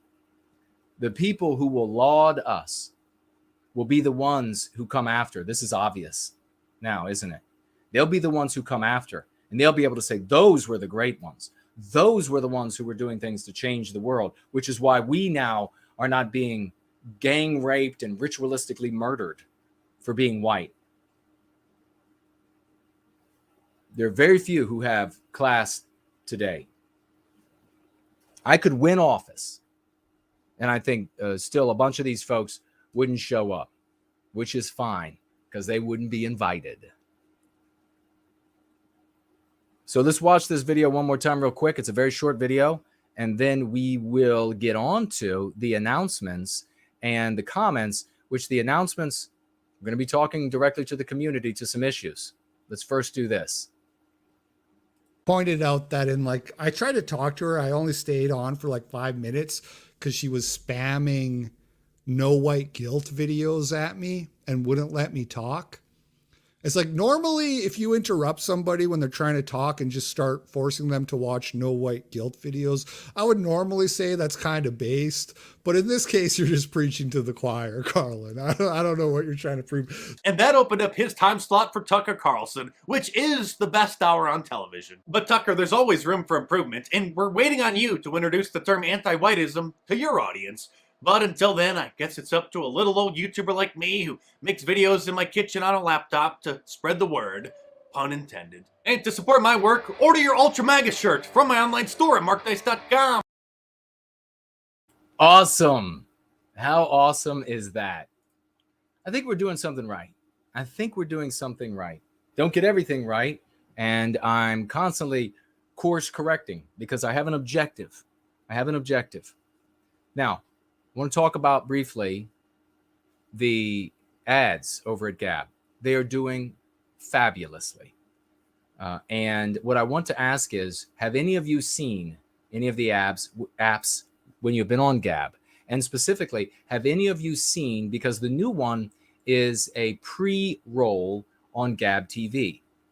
And I haven't been able to find it myself yet. So I actually have a message to Gab. There might be like a glitch on their end or something. The ad has been approved. It says it's active. It says it's up and running, but I have not been able to find it yet. So if you all have been on Gab TV and you've gone to watch a video, and at the very beginning of the video, it is me, and you have 5 seconds that you have to watch it, and then you can click and say, don't want to watch any more of that, and get onto the video you want to watch. Have you seen that? And if not, then moving forward, if you do, then let me know. Write it in the thread under this video after you watch this. Let me know that you have seen it, and because we want to stay on top of this.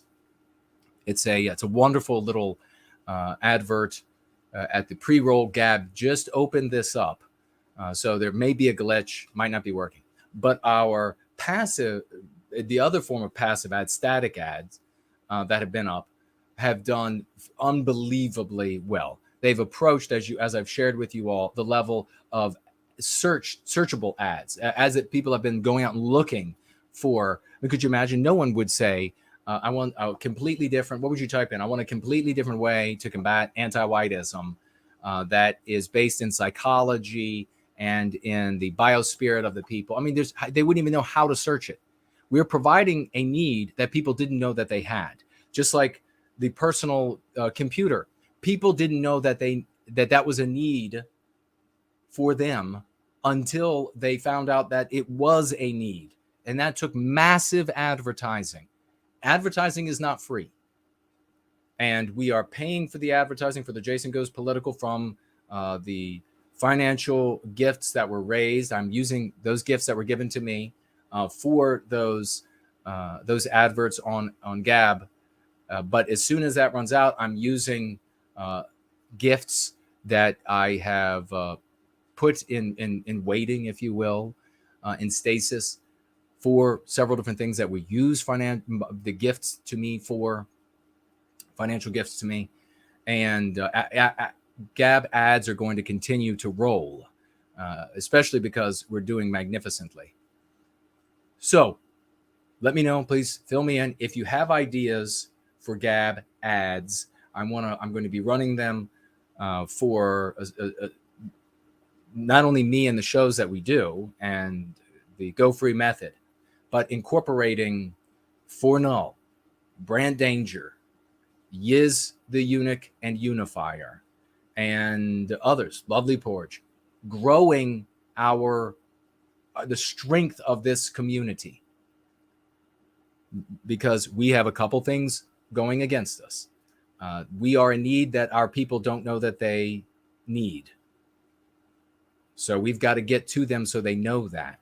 That's a big thing to do. When you look in business, that is the hardest thing to do. It is much easier to come in and to see where there are needs and then do something a little different than the products or services that are there and get that message to people. Much harder to do this. But this is the job that has to be done because our people have to be cleaned. They have to be taken off of heroin. So there's that. There is the endless slandering. Well, it's finally drying up, but we had many months of misrepresentation and slander of yours truly.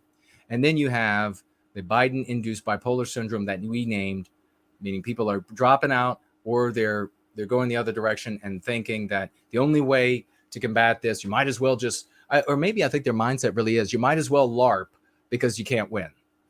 It's fun to LARP and you can't win, so you might as well do it. Those are the things that are out there. So let me know also for meme curatives.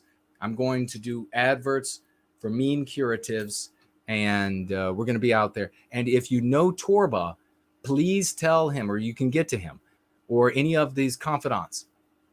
We are not a business making money. We are in the business of love, hope, and redemption. So if he can give us a cheaper rate, we need a cheaper rate. Epoch Times and prepper food supply businesses, they are making a living. We're not making a living.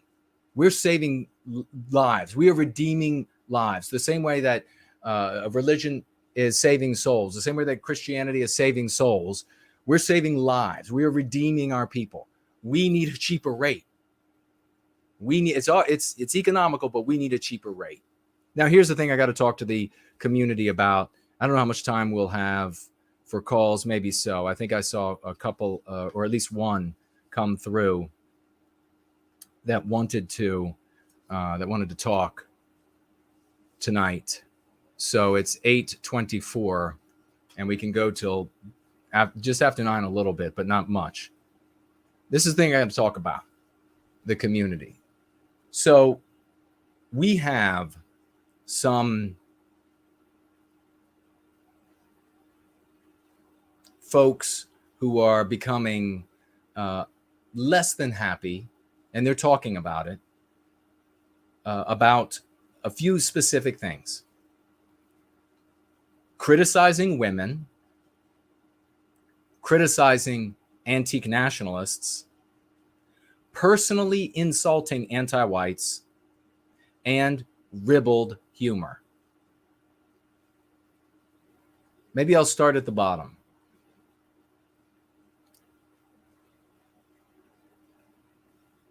The people, from what I can tell, who are now unnerved by ribald humor all of a sudden, have been here for a couple of years or more.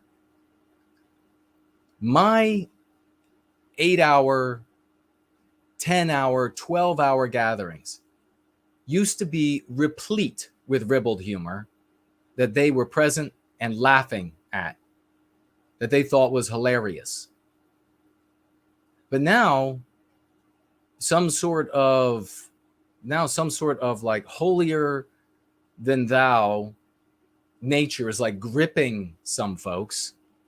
I'm not saying that all of the criticisms about that are without any warrant. And I want all feedback. But there is a natural evolution to a community that I've observed in school, in church, in different white sympathetic groups. There's a natural evolution. And maybe I'll speak to it as I talk about a couple of these things, or growth or process of growth. These folks were present when I regularly made, much more regularly, jokes, ribald jokes. I would actually say to women I would pick women out in the live chat and I would say, you would really love X, Y, or Z with me. These people were present and laughing. These people were present and staying. And now it's suddenly the ribald humor. The ribald humor is just too much. we are over a year now, the people who are engaged in the shows and the Go Free method and watching the shows and coming back has been very slowly and steadily dwindling. The people who participate, their participation slowly and steadily dwindling over the past year. What's been happening over the past year? Well, one thing is I haven't been ribbled with comedy over the past year. Over the past year, I've told far fewer ribbled jokes, which you can look it up. It's like off-colored. It's not nasty. It's not disgusting. You want to see nasty and disgusting. It's not innuendo. Turn on late night comedy. Look at any comedy club. You want to see nasty and disgusting? That's nasty and disgusting. Implying, using innuendo intelligently in a comedic way is not disgusting or outrageous or unapproachable or whatever other words you want to use for it. Sinful. I mean, you've gotten to a really good place if you are in the no white guilt, going free environment. You're in a really coddled environment. If you can look at me, what is obviously a joke, talking about strippers and chickens and having them both raised in pens where they can find their food out in the grass, and say, now that's filth. I mean, give me a break. You've gotten into a really coddled place if you look at that and you think that's filthy, because I can show you some filth. You get off of this channel and you can go to any other and you'll find real filth. So somebody looking at that and deciding that's just beyond the pale, Jason. I mean, while, by the way, that a very silly joke, while with COVID, struggling breathing, and on over-the-counter medication, so that my breathing doesn't sound like while I'm on with you all. So on massive doses of over-the-counter medication, like half sleepy, half asleep, tell a very silly joke about strippers or tell the story about my real-world experience at Hooters, where and mention the girls are supposed. There is a restaurant called Hooters. I mean, I'm sure you drive by it. It's all about boobs. So me mentioning it's about boobs is not filthy. Me mentioning that girls have the waitress had sideways teeth is not like beyond the pale. It's silly. It's ridiculous. Over the past year, as this community has been steadily dwindling, people showing up less often, people doing less, individuals have been doing more, by the way. There have been wonderful, fabulous individuals doing more, real champions making it happen. Others, though, doing less over this past year. Others financially gifting nothing over the past year that I have been ribbled free. Right before financially gifting. Jason's ribbled. He's making innuendos. He's funny. They financially gift. They get out and pass out leaflets. They go drop memes into videos that No White Guilt clips make, and they dropping them here or there. HB 2014 clips dropping them here or there. Jason, over the past year, not ribbled. Suddenly, nothing being dropped. No actions being taken, jumping onto the threads, the live threads, or live feeds, or the threads under newspaper articles or whatever. Suddenly that comes to a skidding halt. And the financial gifting going from, for these particular individuals, going from wherever it is to nothing over the past year when I haven't been ribbled. Over the past year when I haven't been personally criticizing anti-whites. Over the past year and insulting them. Over the past year where I haven't been saying next to nothing about women and the the things that women in general, not all women, and I always say not the women, most of the women in this community, where I would say nothing about women over the past year. It's been just this steady, slowly going down. So we need, the way we got you was because we brought in a lot of people and then we culled the best out of that pool and all the rest filtered away. That's how we got you. We pulled in a lot of people and then we culled the best out of it. And that's how we got you. We need to bring in more people. We're not going to bring in more people by me making Going Free gatherings just a reading from Go Free and not using any.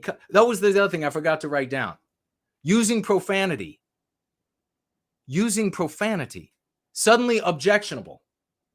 If you were here, these people have been here, and I'm not talking about any one individual, and everybody whose thoughts, everybody who sent me thoughts, input, feedback, I deeply appreciate. And I'm not talking about any of these individuals when I'm talking about others that I've gone now and looked to see what's the problem. How is the problem manifesting? Where is it coming from? And I'm also not saying, as I said at the opening of this, that I'm not saying that any of these criticisms are without warrant or merit, because I coldly, analytically evaluate all of it without passion, no passion whatsoever. But the other thing is the cursing. If you go back, these same folks, a lot of these same folks have been here years where I was more colorful. In fact, it used to say on the Roland Going Free streams that this is more colorful. There'll be some cussing. But I stopped doing that, right, over the past year. Now, all of a sudden, we're trying to bring in more people. And we are, by the way. Even with Twitter shadow banning and YouTube shadow banning, and both of them not sending out my alerts, both of them unsubscribing new subscribers, even with that going on, we're climbing on both of those platforms, slowly but steadily now. And what's been the change? The change has been that I've included some ribald humor. I've included some adult language. I've included some personal insults for anti-whites. I mean, what is this, a fucking sewing club? Is this some kind of a Christian ladies sewing club? With all due respect to Christian ladies? We are at war. We are being white erased. And I'm finding out that people are just not watching anymore because Jason curses now, because Jason uses some ribald humor now, because Jason personally insults anti-whites. How could that be a problem? Because Jason criticizes women. Because Jason criticizes ant-nats? Jason's just criticizing too many antique nationalists. He criticizes them too often. We're not going to come around or watch anymore. If being an ant-nat and protecting ant-nat sensibilities is a big issue for you, then you couldn't possibly be going free. Because you know that you cannot take these things that you might respect and hold in the highest esteem and take that to the public. I respect and hold in the highest esteem my Confederate heritage. I am a proud Virginian and Southerner. I love my Confederate flag. And I am not going to take it anywhere in public because everybody who sees it will think it means the exact opposite of what it means to me. And my mission is to help these people, these brothers and sisters, know what's really going on in the world and save them. So this is medicine I'm taking. Criticizing women. I mentioned earlier that you should keep your ear out because the same women that are getting upset about me criticizing women don't have a fucking thing to say And I'm silencing myself during the vulgarity on purpose. Not the silencing, I'm bringing up the vulgarity on purpose. They don't have a thing to say when I criticize men. Isn't that interesting? I would suggest that these women that have suddenly become holier than thou and too delicate to hear criticism of women need to do some introspection, because totally silent on the criticism of men, of males. How many times have you all heard me correct myself and say, these aren't men, these are males? How many times? I've called them boys. How many times? Not a word out of these women. So what's going on? Anti-whiteism is rearing its ugly head. Anti-whiteism is rearing its ugly head. And women not knowing where their feminine instinct is blissful and helpful and bountiful and does its wonder for us, not knowing where that limit is and trying to extend it beyond or below, however you want to put it. I don't think it's above or below or anything. I think it's commensurate. And I've made that clear for 3 decades in my service to white well-being. So all of a sudden, I have like these criticisms that sound like I'm in some sort of an anti-white church coming at me. You're vulgar. You have ribald humor. You have cussed. These are naughty things. You have personally insulted anti-whites. Yes, and I'm going to do it again and again and again. Why is that? It's not important to me. It's not important to me. If I see an anti-white in the world who's some just vicious anti-white scumbag, yeah, I'm personally insulting them there. If I see them doing that, they don't remain on my thought for more than a second. I think that's anti-whiteism. That's an anti-white. They're discarded from my thoughts. Why would I take somebody like Douglas Murray or Jordan Lee Peterson and say that they're anti-white, that they're dickless, that whatever else it might be, that they're a drug addict? People actually complain that I'm calling Jordan Lee Peterson a drug addict. He is a drug addict. And Murray is probably dickless. Why do I say that? Because people who don't know anything about us, who in fact have heard that no white guilt is a Jew, no white guilt is non-white in some other way, no white guilt is a Fed, no white guilt, all of this garbage spread by antique nationalist cult nats, they need something shocking to get them through. And all the other folks out in the land of YouTube or Twitter or whatever it might be, who are inundated with signals from social media sphere, something needs to stand out to them to say, I think I'll follow that thread this day and see what that's all about. That might be our next patron. That person might be our next patron. That person might be some big movie maker that only found out about us because I asked the question if Murray was dickless. That's why I personally insult anti-white bastards. That's why I make videos personally. Do you think I walk around and have conversations with people about, do you really think, I really have a thought here that maybe he's actually dickless? What do you think? Let's go back and forth about it at the coffee shop for about an hour, and we're gonna speculate about the possibilities of him actually. I don't do that with my life. I'm trying to bring people to awareness of the Go Free method. I've got to break through 2 big things, and you got to ask yourself, what have you been doing? If you're one of those people that have been doing a lot to bring the Go Free method to people, good. Then you count yourself as not part of my response to the criticism I've seen.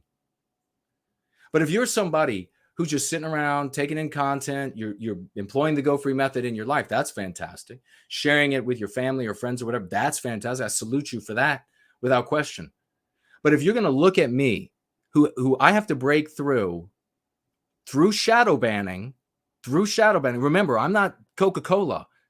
I can't go buy $10,000 advertisement on Twitter or Facebook or whatever it might be to get it out to people. I've got to break through shadow banning, and I got to break through the noise of the social media sphere, and I got to break through people who have heard nothing but negative about me. And you look at me doing that in what is really an anodyne, totally a septic way. I mean, if you want filth, real filth, you look at what people do. They pull their pants down and spread their cheeks on places like YouTube to get attention. And not everybody that goes and will watch, everybody will stop. Almost every single person will stop at a car accident. I won't, but almost everybody else will, and you know it. So people engage in the most gross spectacles to get attention. And what I'm doing, you have criticism? And what I'm doing, you're like, well, this has just gotten off the rails. That no white guilt guy's just gotten off the rails. He has cussed a few times. He has said, he has criticized women. So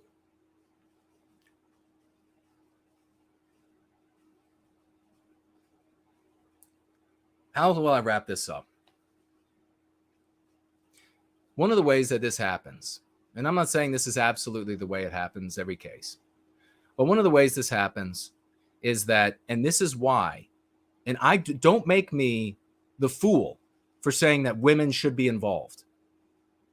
Don't make me wrong, because there are plenty of people out there. In fact, everyone else says that women shouldn't be involved at all, that women are nothing but a liability. And I say, absolutely not. I've always said that. So don't make me wrong. Don't make me a fool in this. Don't make me the butt of their jokes. What ends up happening is women get involved, not 100% every time, but they get involved and they start talking. And over time, they start sharing that this thing or whatever their insecurity is kind of upsetting to them. The other women whose feminine instinct then kicks into overdrive, and they're like, oh, I don't want this woman to have her feelings hurt. So I am going to take up the cause of that thing that might hurt her feelings or make her feel a little insecure. I'm going to take up the cause that thing should not be permitted anymore. And then it's another, and then another, and then another. And then what happens is, since males are subservient to women in Western civilization, they start getting on board. They start agreeing with him. Yes, this is objectionable. Yes, this can't be allowed anymore. Totally devoid of the context that they were part of what we were doing when it was like this before. When I had much more negative things to say about the anti-Ant-Nats and their activities when they were claiming total falsehoods about me. Remember, when it comes to the Ant-Nats, I criticize what they openly, honestly say on their own. I criticize what their approach is, which everyone can see. What do the Ant-Nats do about me? They make up lies out of whole cloth because because not all the Ant-Nats are referred to these as cult Nats that make up the lies out of whole cloth, but they're from that Ant-Nat community. The cult Nats are lies out of whole cloth about me, because the good people that I picked out of the folks that I brought in to have a look at what we're doing have left their communities. And that's as it should be, because good people should be taken out of things that don't work and put into things that do work. So this might be happening now.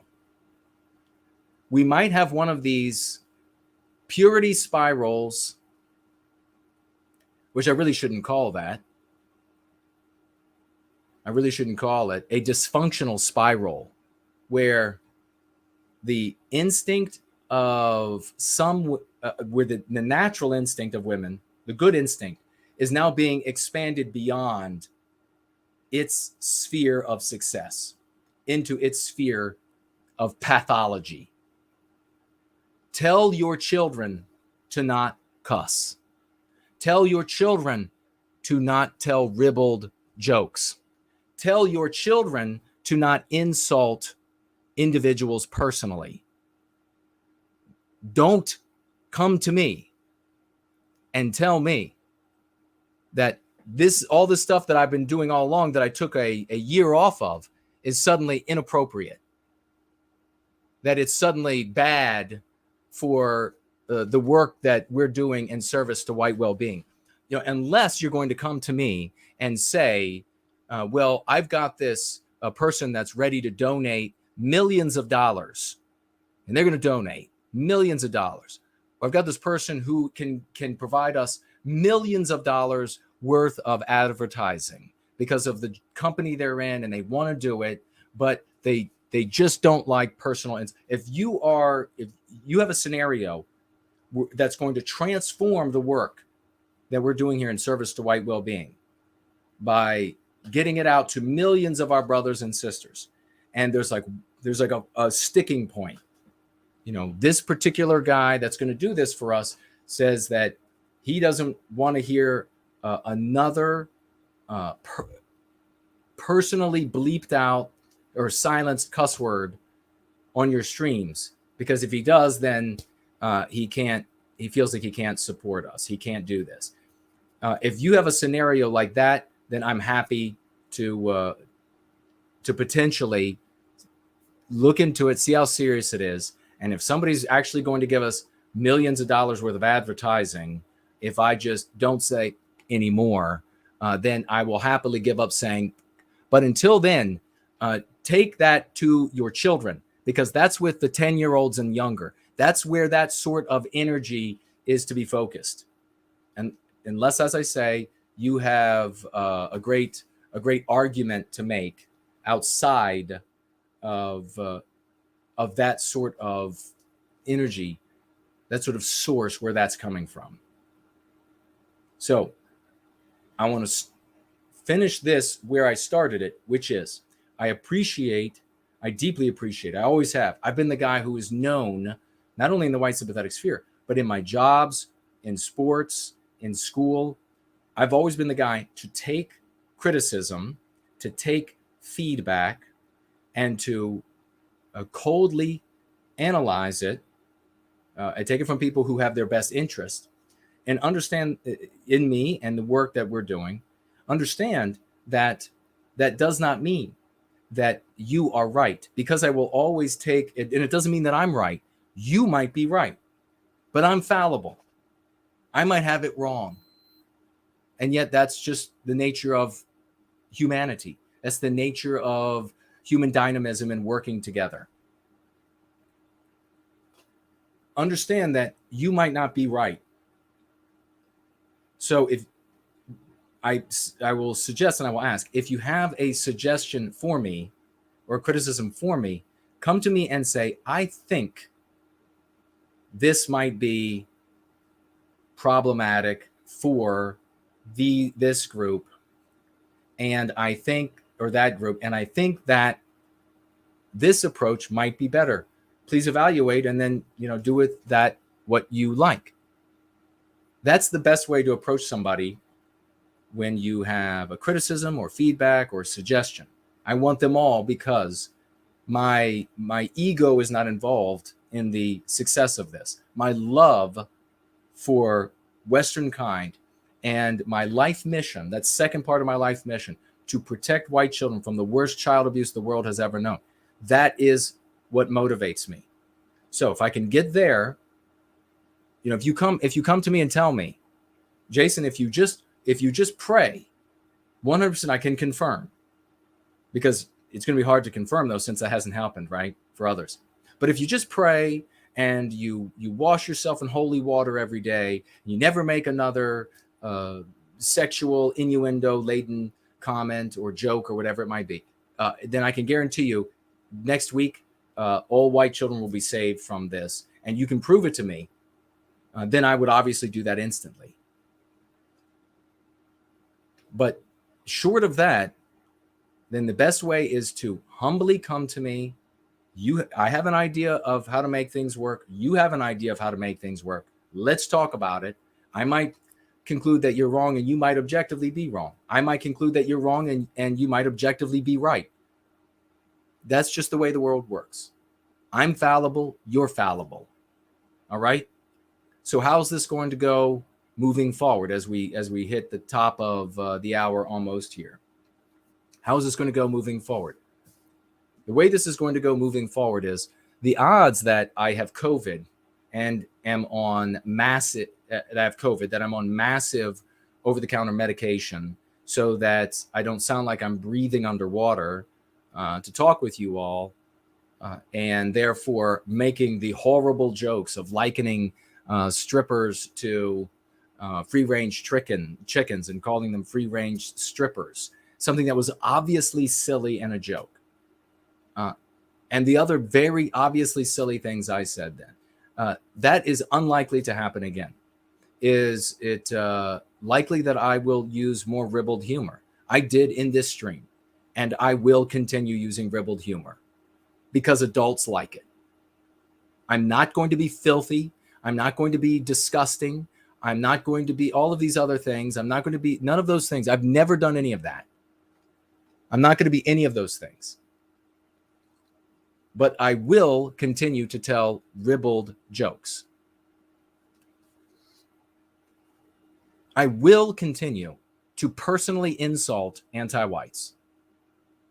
So if I do a video where I am responding to the comments being made by anti-white content creators, whether they are on the right or on the left, I will probably personally insult them. If you have become too delicate to hear me personally insult anti-whites, then I will submit to you that you have been in this environment without looking out at what really insults look like for too long. And so you should log in elsewhere and you should see what the world is really like, what personal insults are really like. Because there are some really nasty things that people can say and do say to each other and will say to you if you care about the well-being of white people. So you will continue to hear personal insults for anti-whites, irrespective of where they show up. You will continue to hear me criticize men and women. Yes, ladies, it will happen. Ladies, do not make me the butt of everyone else's joke. Do not make No White Guilt, Jason Kuna, the joke for these communities out there, and you know them, many of them, and there are more than you think you know. Do not make me their joke that, look, he said women had to be and that women had a place and they had to be there and they were valuable, and look at what the girls over there did to him. Look at what they ended up making happen over there. They stopped watching him. They stopped whatever it is. Don't do that to me, ladies. You all, just like guys, are good. You're bad. You're angels. You're demons. And that is the way of the world. And I am a man of the West. And I don't get pushed around by a woman. A woman says to me, yes, sir, no, sir. You know who else says that to me? Men. But you know what only hurt your feelings, made you rankle, is when I said women say it. That is a problem you have to correct inside of you. That's not my problem. Women say, yes, sir, no, sir. Just like men. And you better believe that I will continue to say, finally, I will continue to say, when it comes to other behaviors in the white sympathetic sphere, I will continue to criticize them on the basis of what they're actually doing. These shows of farce, these LARPing as vintage actors in an antique shop I will continue criticizing the specific behavior, the specific statements, the specific goals. It doesn't happen all of the time, and it ticks up when people from those environments are saying things about me that are not criticisms of what I do, of what I share, of who I am, but are abject, squalid lies about my person, my heritage, my intent, my qualities, etc. So you better really get those. If you're concerned about ant-nat sensibilities after they say the kinds of things that they have, these cult nats in the ant-nat circles have said about me, then you are the one with the problem, not me. You are the one with the problem. And I'll say again, for clarity, as I say occasionally, so folks understand, the people who could be considered in the ant-nat circles, who are of the Scandinavian variety, never have an issue with me, and I never have an issue with them. Now, I've been told by some of them that they do have the Hollywood Nazi type here and there, but they're far rarer. But the majority of them are mature.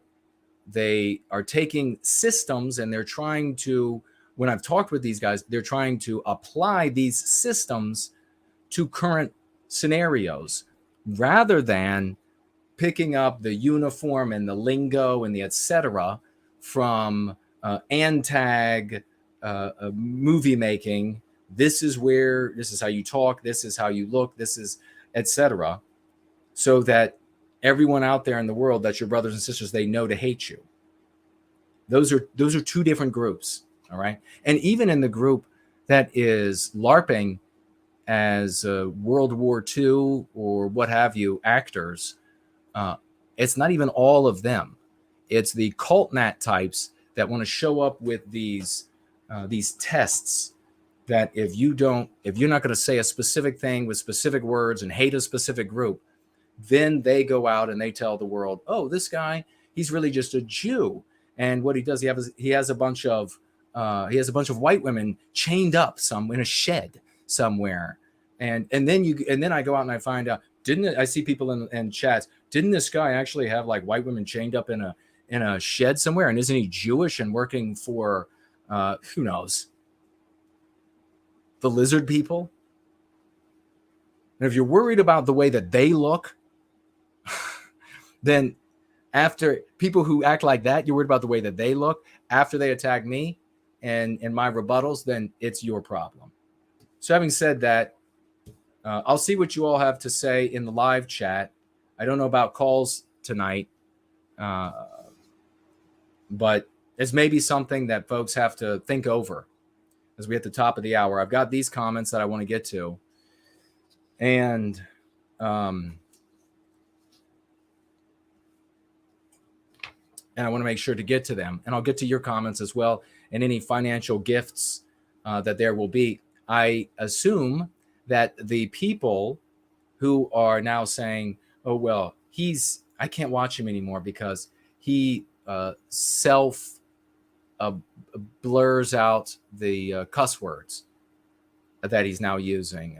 And I can't watch him anymore because he uses ribald humor. Those people who were financial gifters, I'm going to go ahead and go out on a limb and guess they're not going to financially gift after being, or they're not going to go out into the chats of other groups anymore. They're going to continue not doing that.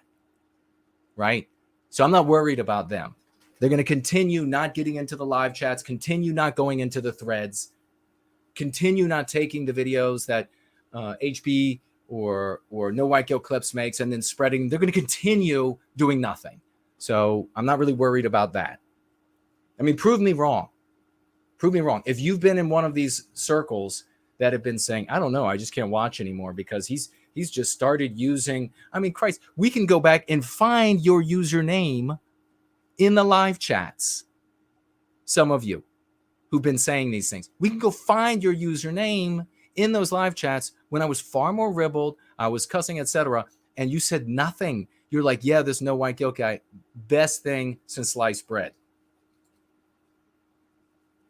Victorian Time Traveler says, I recently attended a funeral where the eulogy was given by a woman who has now outlived all 5 of her children. That's awful. What a terrible thing for a mother to have to live with. Happily, though, she does have 2 grandchildren. I just want to say the individual dies, but our people live on. Our great heritage of Western civilization burns as long as we fuel it, and our biospirit exists as long as we do. Whatever you believe, in that sense, we are all immortal. I think that's a really beautiful thing Victorian Time Traveler is saying here. Always let it be in the forefront of your mind that the ultimate goal of anti-whiteism is to erase your grandparents, you, and your grandchildren from existence forever. That's absolutely right, Victorian Time Traveler, and beautifully written. God bless you, and thank you for that. Azimuth Clark writes here, listen to this, everybody. Azimuth Clark. I just had a breakthrough with my mom while speaking about biospirit and what Western kind produces. A breakthrough. A breakthrough. This guy has been trying to get through to his mother forever, however long, and now she's had a breakthrough using the Go Free method. How many times have we heard this? How many people who have had their breakthroughs with their coworkers and friends and etc., who now say, I don't know, he's become too ribald. He insults too many anti-whites personally. Big thanks. He goes on, Azimuth Clark says, more border crossers moved into our neighborhoods and have 4 or more small children. They were literally naked, standing in the middle of a pretty busy street. Think small town. We never have had a positive, productive talk about white erasure before. Azimuth Clark and his mother. Having Go Free dialectics gave me a way to reach my mom for the first time without it ending negatively. The relationship between a mother and son. Ladies and gentlemen. There was no hate toward another group. Best of all, we agreed. Exclamation point. She understood exactly what I meant when we were talking about differences in biospirits. When I played the villain, I became the villain, staying in the anti-white narrative. Going free is helping me repair my relationships with family and friends. I'm going to read that again. Going free. Now, remember this. For anybody who's stopped participating in live chats, other live chats, and operations to get the concepts out there, they stop participating in the threads underneath. I'm going to read this again. Going free is helping me repair my relationships with family and friends. I'm just grateful something like this was available when I needed it most. Exclamation point. Thank you. God bless you, Azimuth Clark. God bless you to your heart and the end of days for this wonderful testimonial that you share. You have a victory in your life because of the Go Free method, and you share that with others, and therefore they will be able to have their victories. Isn't that the ultimate love that you can show somebody else in our race, a stranger, another member of our people? Isn't that the ultimate love? I can help you repair the relationships with your family members. I can help you stay out of jail. I can help you better your life. I can help you make more money. I can help you prevent from losing money. I can help you help our people reclaim our destiny. That is the greatest love there is. Axis Mundi, who we heard from earlier. I'll just state the obvious. Jason is more presidential than any sitting president we've had since I've been alive. Another thing I wanted to mention. Thank you, Axis Mundi, who didn't even mean to do this. Just reminded me. People have become, and these like hyper puritanical in these circular conversations. It's just like these conversations getting passed around. Now it's gotten to the point where Jason can't reference any sexual innuendo. It's become so puritanical, so hyper puritanical, that I can't even jokingly say I will be your dictator, without people saying, he's saying he'll be our dictator. What kind of talk is that? Seriously? Seriously. And by the way, I'll be your dictator. How does that sound? I mean, in all seriousness, would you rather have a Democrat United States or UK or France or Italy or Germany or whatever, Poland? Would you rather continue to have Western civilization the way it is, or would you rather have a dictator like me? But I'm a content creator who's working my ass off, been looked over by all of society, all of my skills, all of my ability, shit on everywhere I go. Life ruined. I don't get to go back in time and have all these successes mount one upon the other, and then suddenly have the position and the professional success that I earned and that I worked for and that I had the innate talent for. I don't get to have any of that back. My life's over when it comes to that. There's no rewinding time. All of that hurt, all of those hard times, all of that why me is gone. I don't get to have any of that back. I'm just a guy trying to do some good for Western kind. The possibility of me being an actual dictator is ridiculous, to claim that this is some kind of problem that no white guilt now has. He wants to be our dictator. Are you fucking serious? What hyper puritanical bullshit has been going on? Jason wants to be our dictator. Yes, I'm going to be dictator for life. That's what's going to happen. That's what's going to happen. You know what that talk actually does? It breaks through all of the noise out there in social media land, and they're like, who's this guy that wants to be dictator? Who's this guy that says he wants to be dictator? And then they're going to show up to listen to it.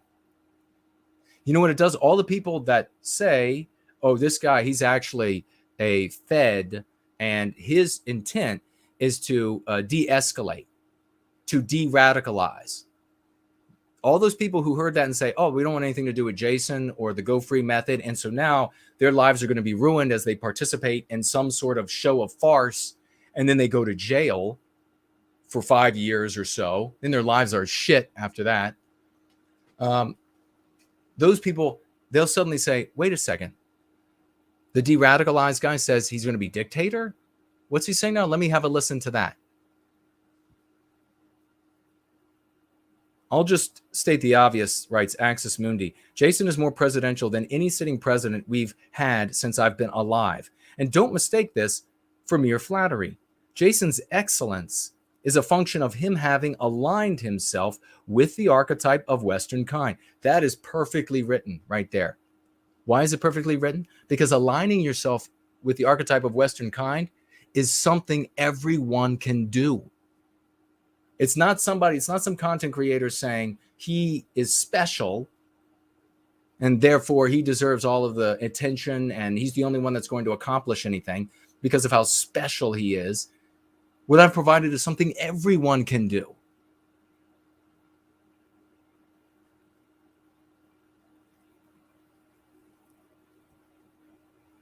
He goes on to say, he thus stands out in a world where our people have been utterly demoralized and diminished by anti-whiteism. I see the same excellence in Jason in our entire community.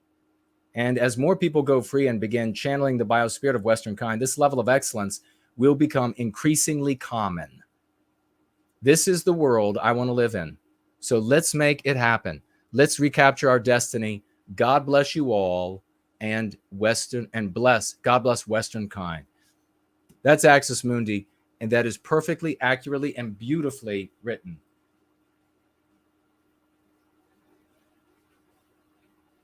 And so I've received a message that somebody is trashing me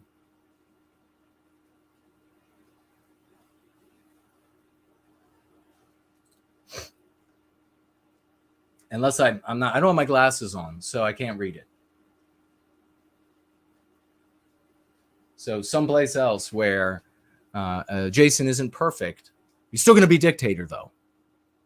Still going to be dictator. But before I'm dictator and after I'm dictator, I'm going to give a salute, an 07. And please, everyone, 07s, raucous emojis for Brad C. Brad C, you know he's a champion. He's been around. He's magnificent. And I love him. $20 financial gift. He says, for the recapture of our destiny. For the recapture of our destiny. Amen, brother. You are a champ. Let me check out over here. Oh, we've got, wow. Let's get another, keep the raucous emojis going in the 07s for a $25 financial gift over here on Odyssey. Let me see. White Wellbeing Advocates over here writing Promethean Hails. And this, the financial gifter is it Java Mexter? Java, right? People who want to be passive and do nothing, who aren't willing to take real action to secure our heritage and don't really care about white well-being will use any excuse to turn you off and walk away. Those people are chronic complainers or doom documenters. We are probably better off without them. That's magnificently written, folks. Big round of raucous emojis. Is it Java? Java. People who want to be passive and do nothing, who aren't willing to take real action to secure our heritage and don't really care about white well-being, will use any excuse to turn you off and walk away. Those people are chronic complainers, doom documenters. We're probably better off without them. Yeah, we are. Well written. Thank you so very much.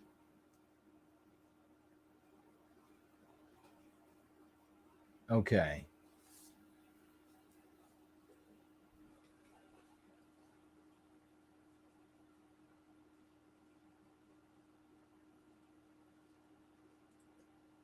Let me see if we have anything here, because we are running out of time fast, and it looks like we do.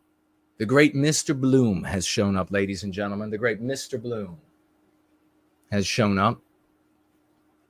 And he writes here with $10. Thank you so much, good brother. This guy has gone over. He's been a great asset to us. And the way he's been a great asset is he's gone out and he's tried to make connections for me and other spheres. And I've reached out to everybody that he's been trying to set us up with.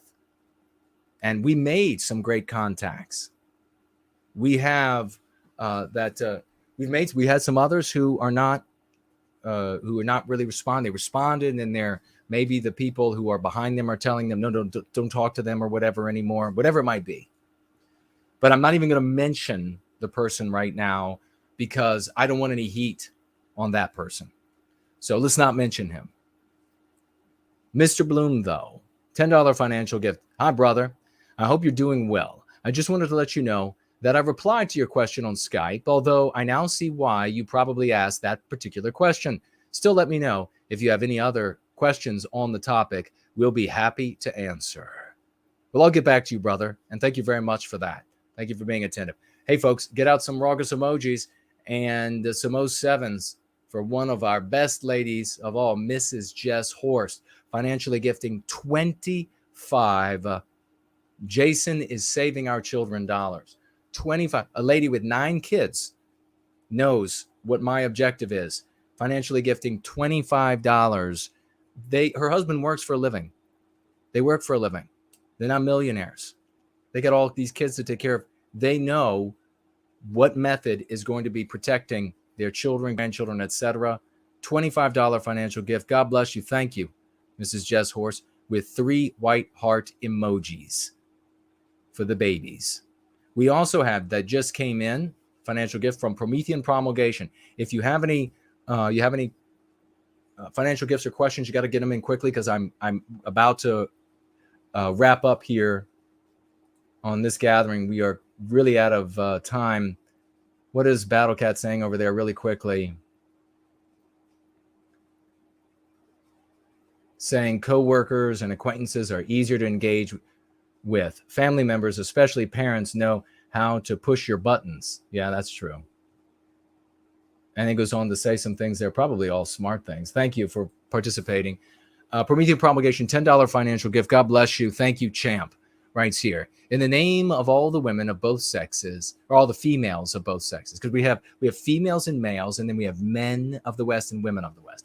So in the name of all the females of both sexes attempting to impede the rule of the true king, he financially gifts $10. That's right. Let's go ahead. I'm not dictator. I'm gonna go ahead and go with Promethean Promulgation, and I will be king. I will be king. And there will be no force on earth that can actually put the crown on me because I am the greatest force on earth.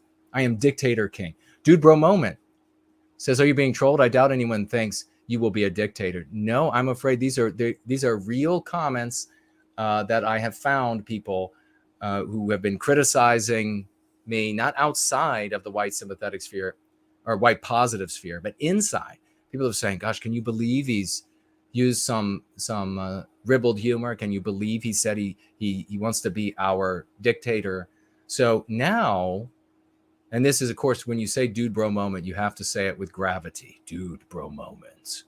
Now I'm not going to be just dictator. Now I am prime minister, dictator, president, king of Western civilization, and emperor of Western civilization, Jason Kuna. That's what I am now. I'm gonna take a quick look at the live chat. A big thank you to everybody who financially gifted, especially here in the final minutes after. Oh, we do have some more financial gifts over here. We have a replay list. God bless you and thank you. A $7 financial gift, and writes with that $7 for ads and white well-being. Amen. Thank you so much. I appreciate it. Let's get to Torba. We can make those $7 go even further. All right. That's a magnificent financial gift. And then we have Caleb jumping in real quick here at the end with a $5 financial gift. Thank you so much, good brother. $5 Virginia meetup soon, brother. Promethean hail. We should do a Virginia meetup soon. We'll get Franklin and we'll make it a big event. And maybe what we'll do is to really goad some folks, we will get me a crown and I will have like a big red robe on and I will enter the wherever we meet, library or whatever it is, with much pomp and circumstance. Maybe somebody can go ahead of me with a basket with rose petals and throw them on the ground. Can you believe that Jason's going to do that? Archangel asking Carlisle Cockatoo, is Jason beyond criticism? You may have been going in and out of consciousness while I've been speaking. I think I addressed that I like criticism. I want feedback. So maybe you missed it, or maybe you wrote that before I said those parts. That's possible. It's entirely possible. Apollo is here. Great to see you.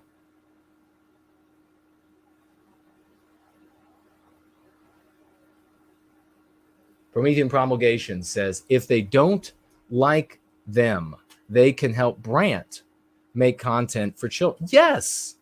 Yes. Help Brant make more content for children. I can understand if, the puritanical spiral, that's what it is. It's a puritanical spiral. If that's gotten too intense, then in all seriousness, we want as much loving, white positive content with the powerful lexicon and dialectics at School of the West as possible. So make it happen. Ardent Party says, hail and hello all. Tagging yours truly. Thank you so much for that. Alex says, sexual innuendo humor will never stop being funny. It's funny. It's funny. I mean, come on. Just turn on any, if you want disgusting and filth and all of that, turn on any female comedian. And then you'll get your dose of filth. And then you will see things in proper perspective again, right? Then you'll be like, oh my God, Jason could perform in front of an elementary school. I mean, at times the kids will be saying, what's that? I don't understand that. But there'll be no doubt the kids will get what these female stand-up comedians will say, and you all know it. Raymond Foster is with us from Down Under.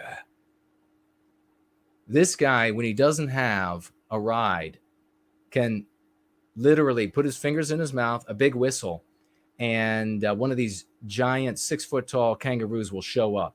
He climbs right on the back like it's a saddle and just rides away. It happens.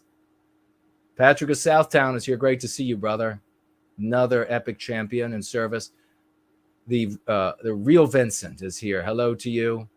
I'm not seeing many tags, so there's Yiz.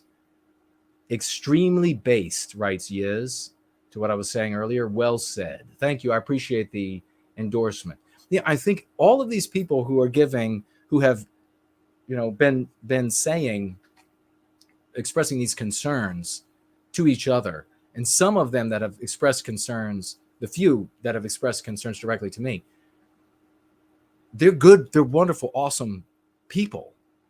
And they mean good for Western kind. They mean good for our people. They want what's best. I think maybe what's happened is you get caught up in like these puritanical spirals, and you forget what the rest of the world looks like. You forget what's happening out there, and then you don't realize you don't have that to juxtapose to realize, oh, Jason is actually like really tame compared to these others. This is totally accessible, and he's got to do something to break through the noise to get people's attention. Eric is here. He says, I've come up with some MCs to some MPs I've come across in high school. Turning 18 isn't about becoming an alcoholic. It's about becoming an adult. Part 1.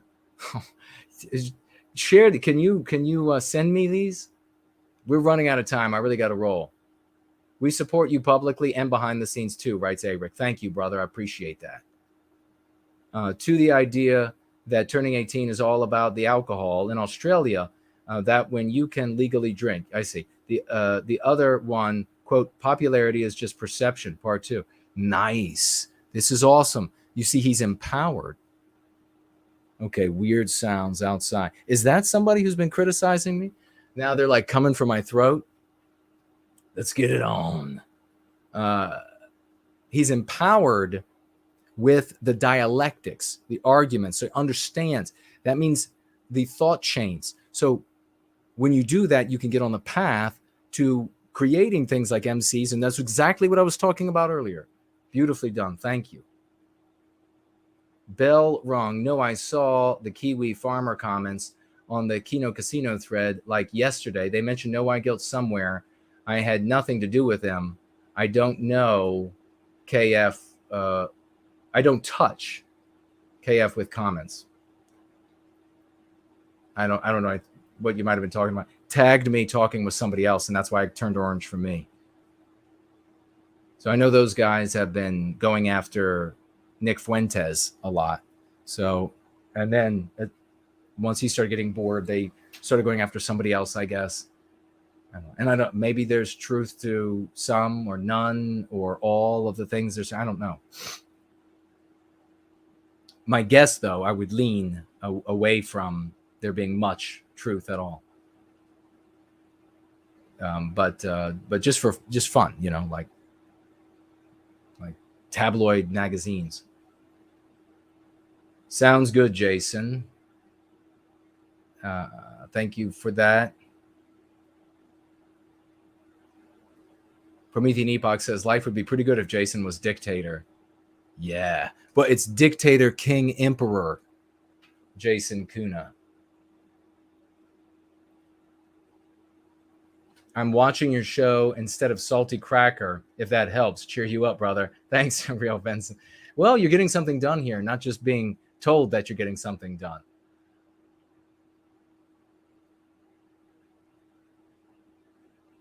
Eric says we should hold a great coronation for you, King, to make it official. I think so. I think we should stand. We should do it at like a Starbucks. I'll stand on a table in a Starbucks lobby with a crown and a scepter, maybe a sword and scepter. and a robe. And then we can throw rose petals at my feet. Nathaniel Nelson says, if we're going to recapture our destiny, we need to be a mass movement. If we're going to be a mass movement, we need mass appeal. Masses aren't Puritan. They need some irreverence. Nathaniel Nelson, brilliantly written.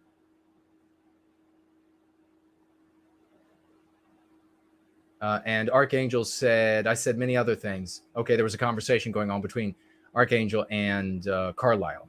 And that was just a part of it. So it could have been taken out of context. But this one by Nathaniel Nelson is just brilliant. And I think we're going to end on it because we're out of seconds. I might have to cut out some of the stream so that I don't have to do a 2-part. It's a mess, but that's what happens. We had some things to cover. Nathaniel Nelson, brilliant gentleman. If we're going to recapture our destiny, we need to be a mass movement. If we're going to be a mass movement, we need to have mass appeal. Masses aren't Puritan. They need some irreverence.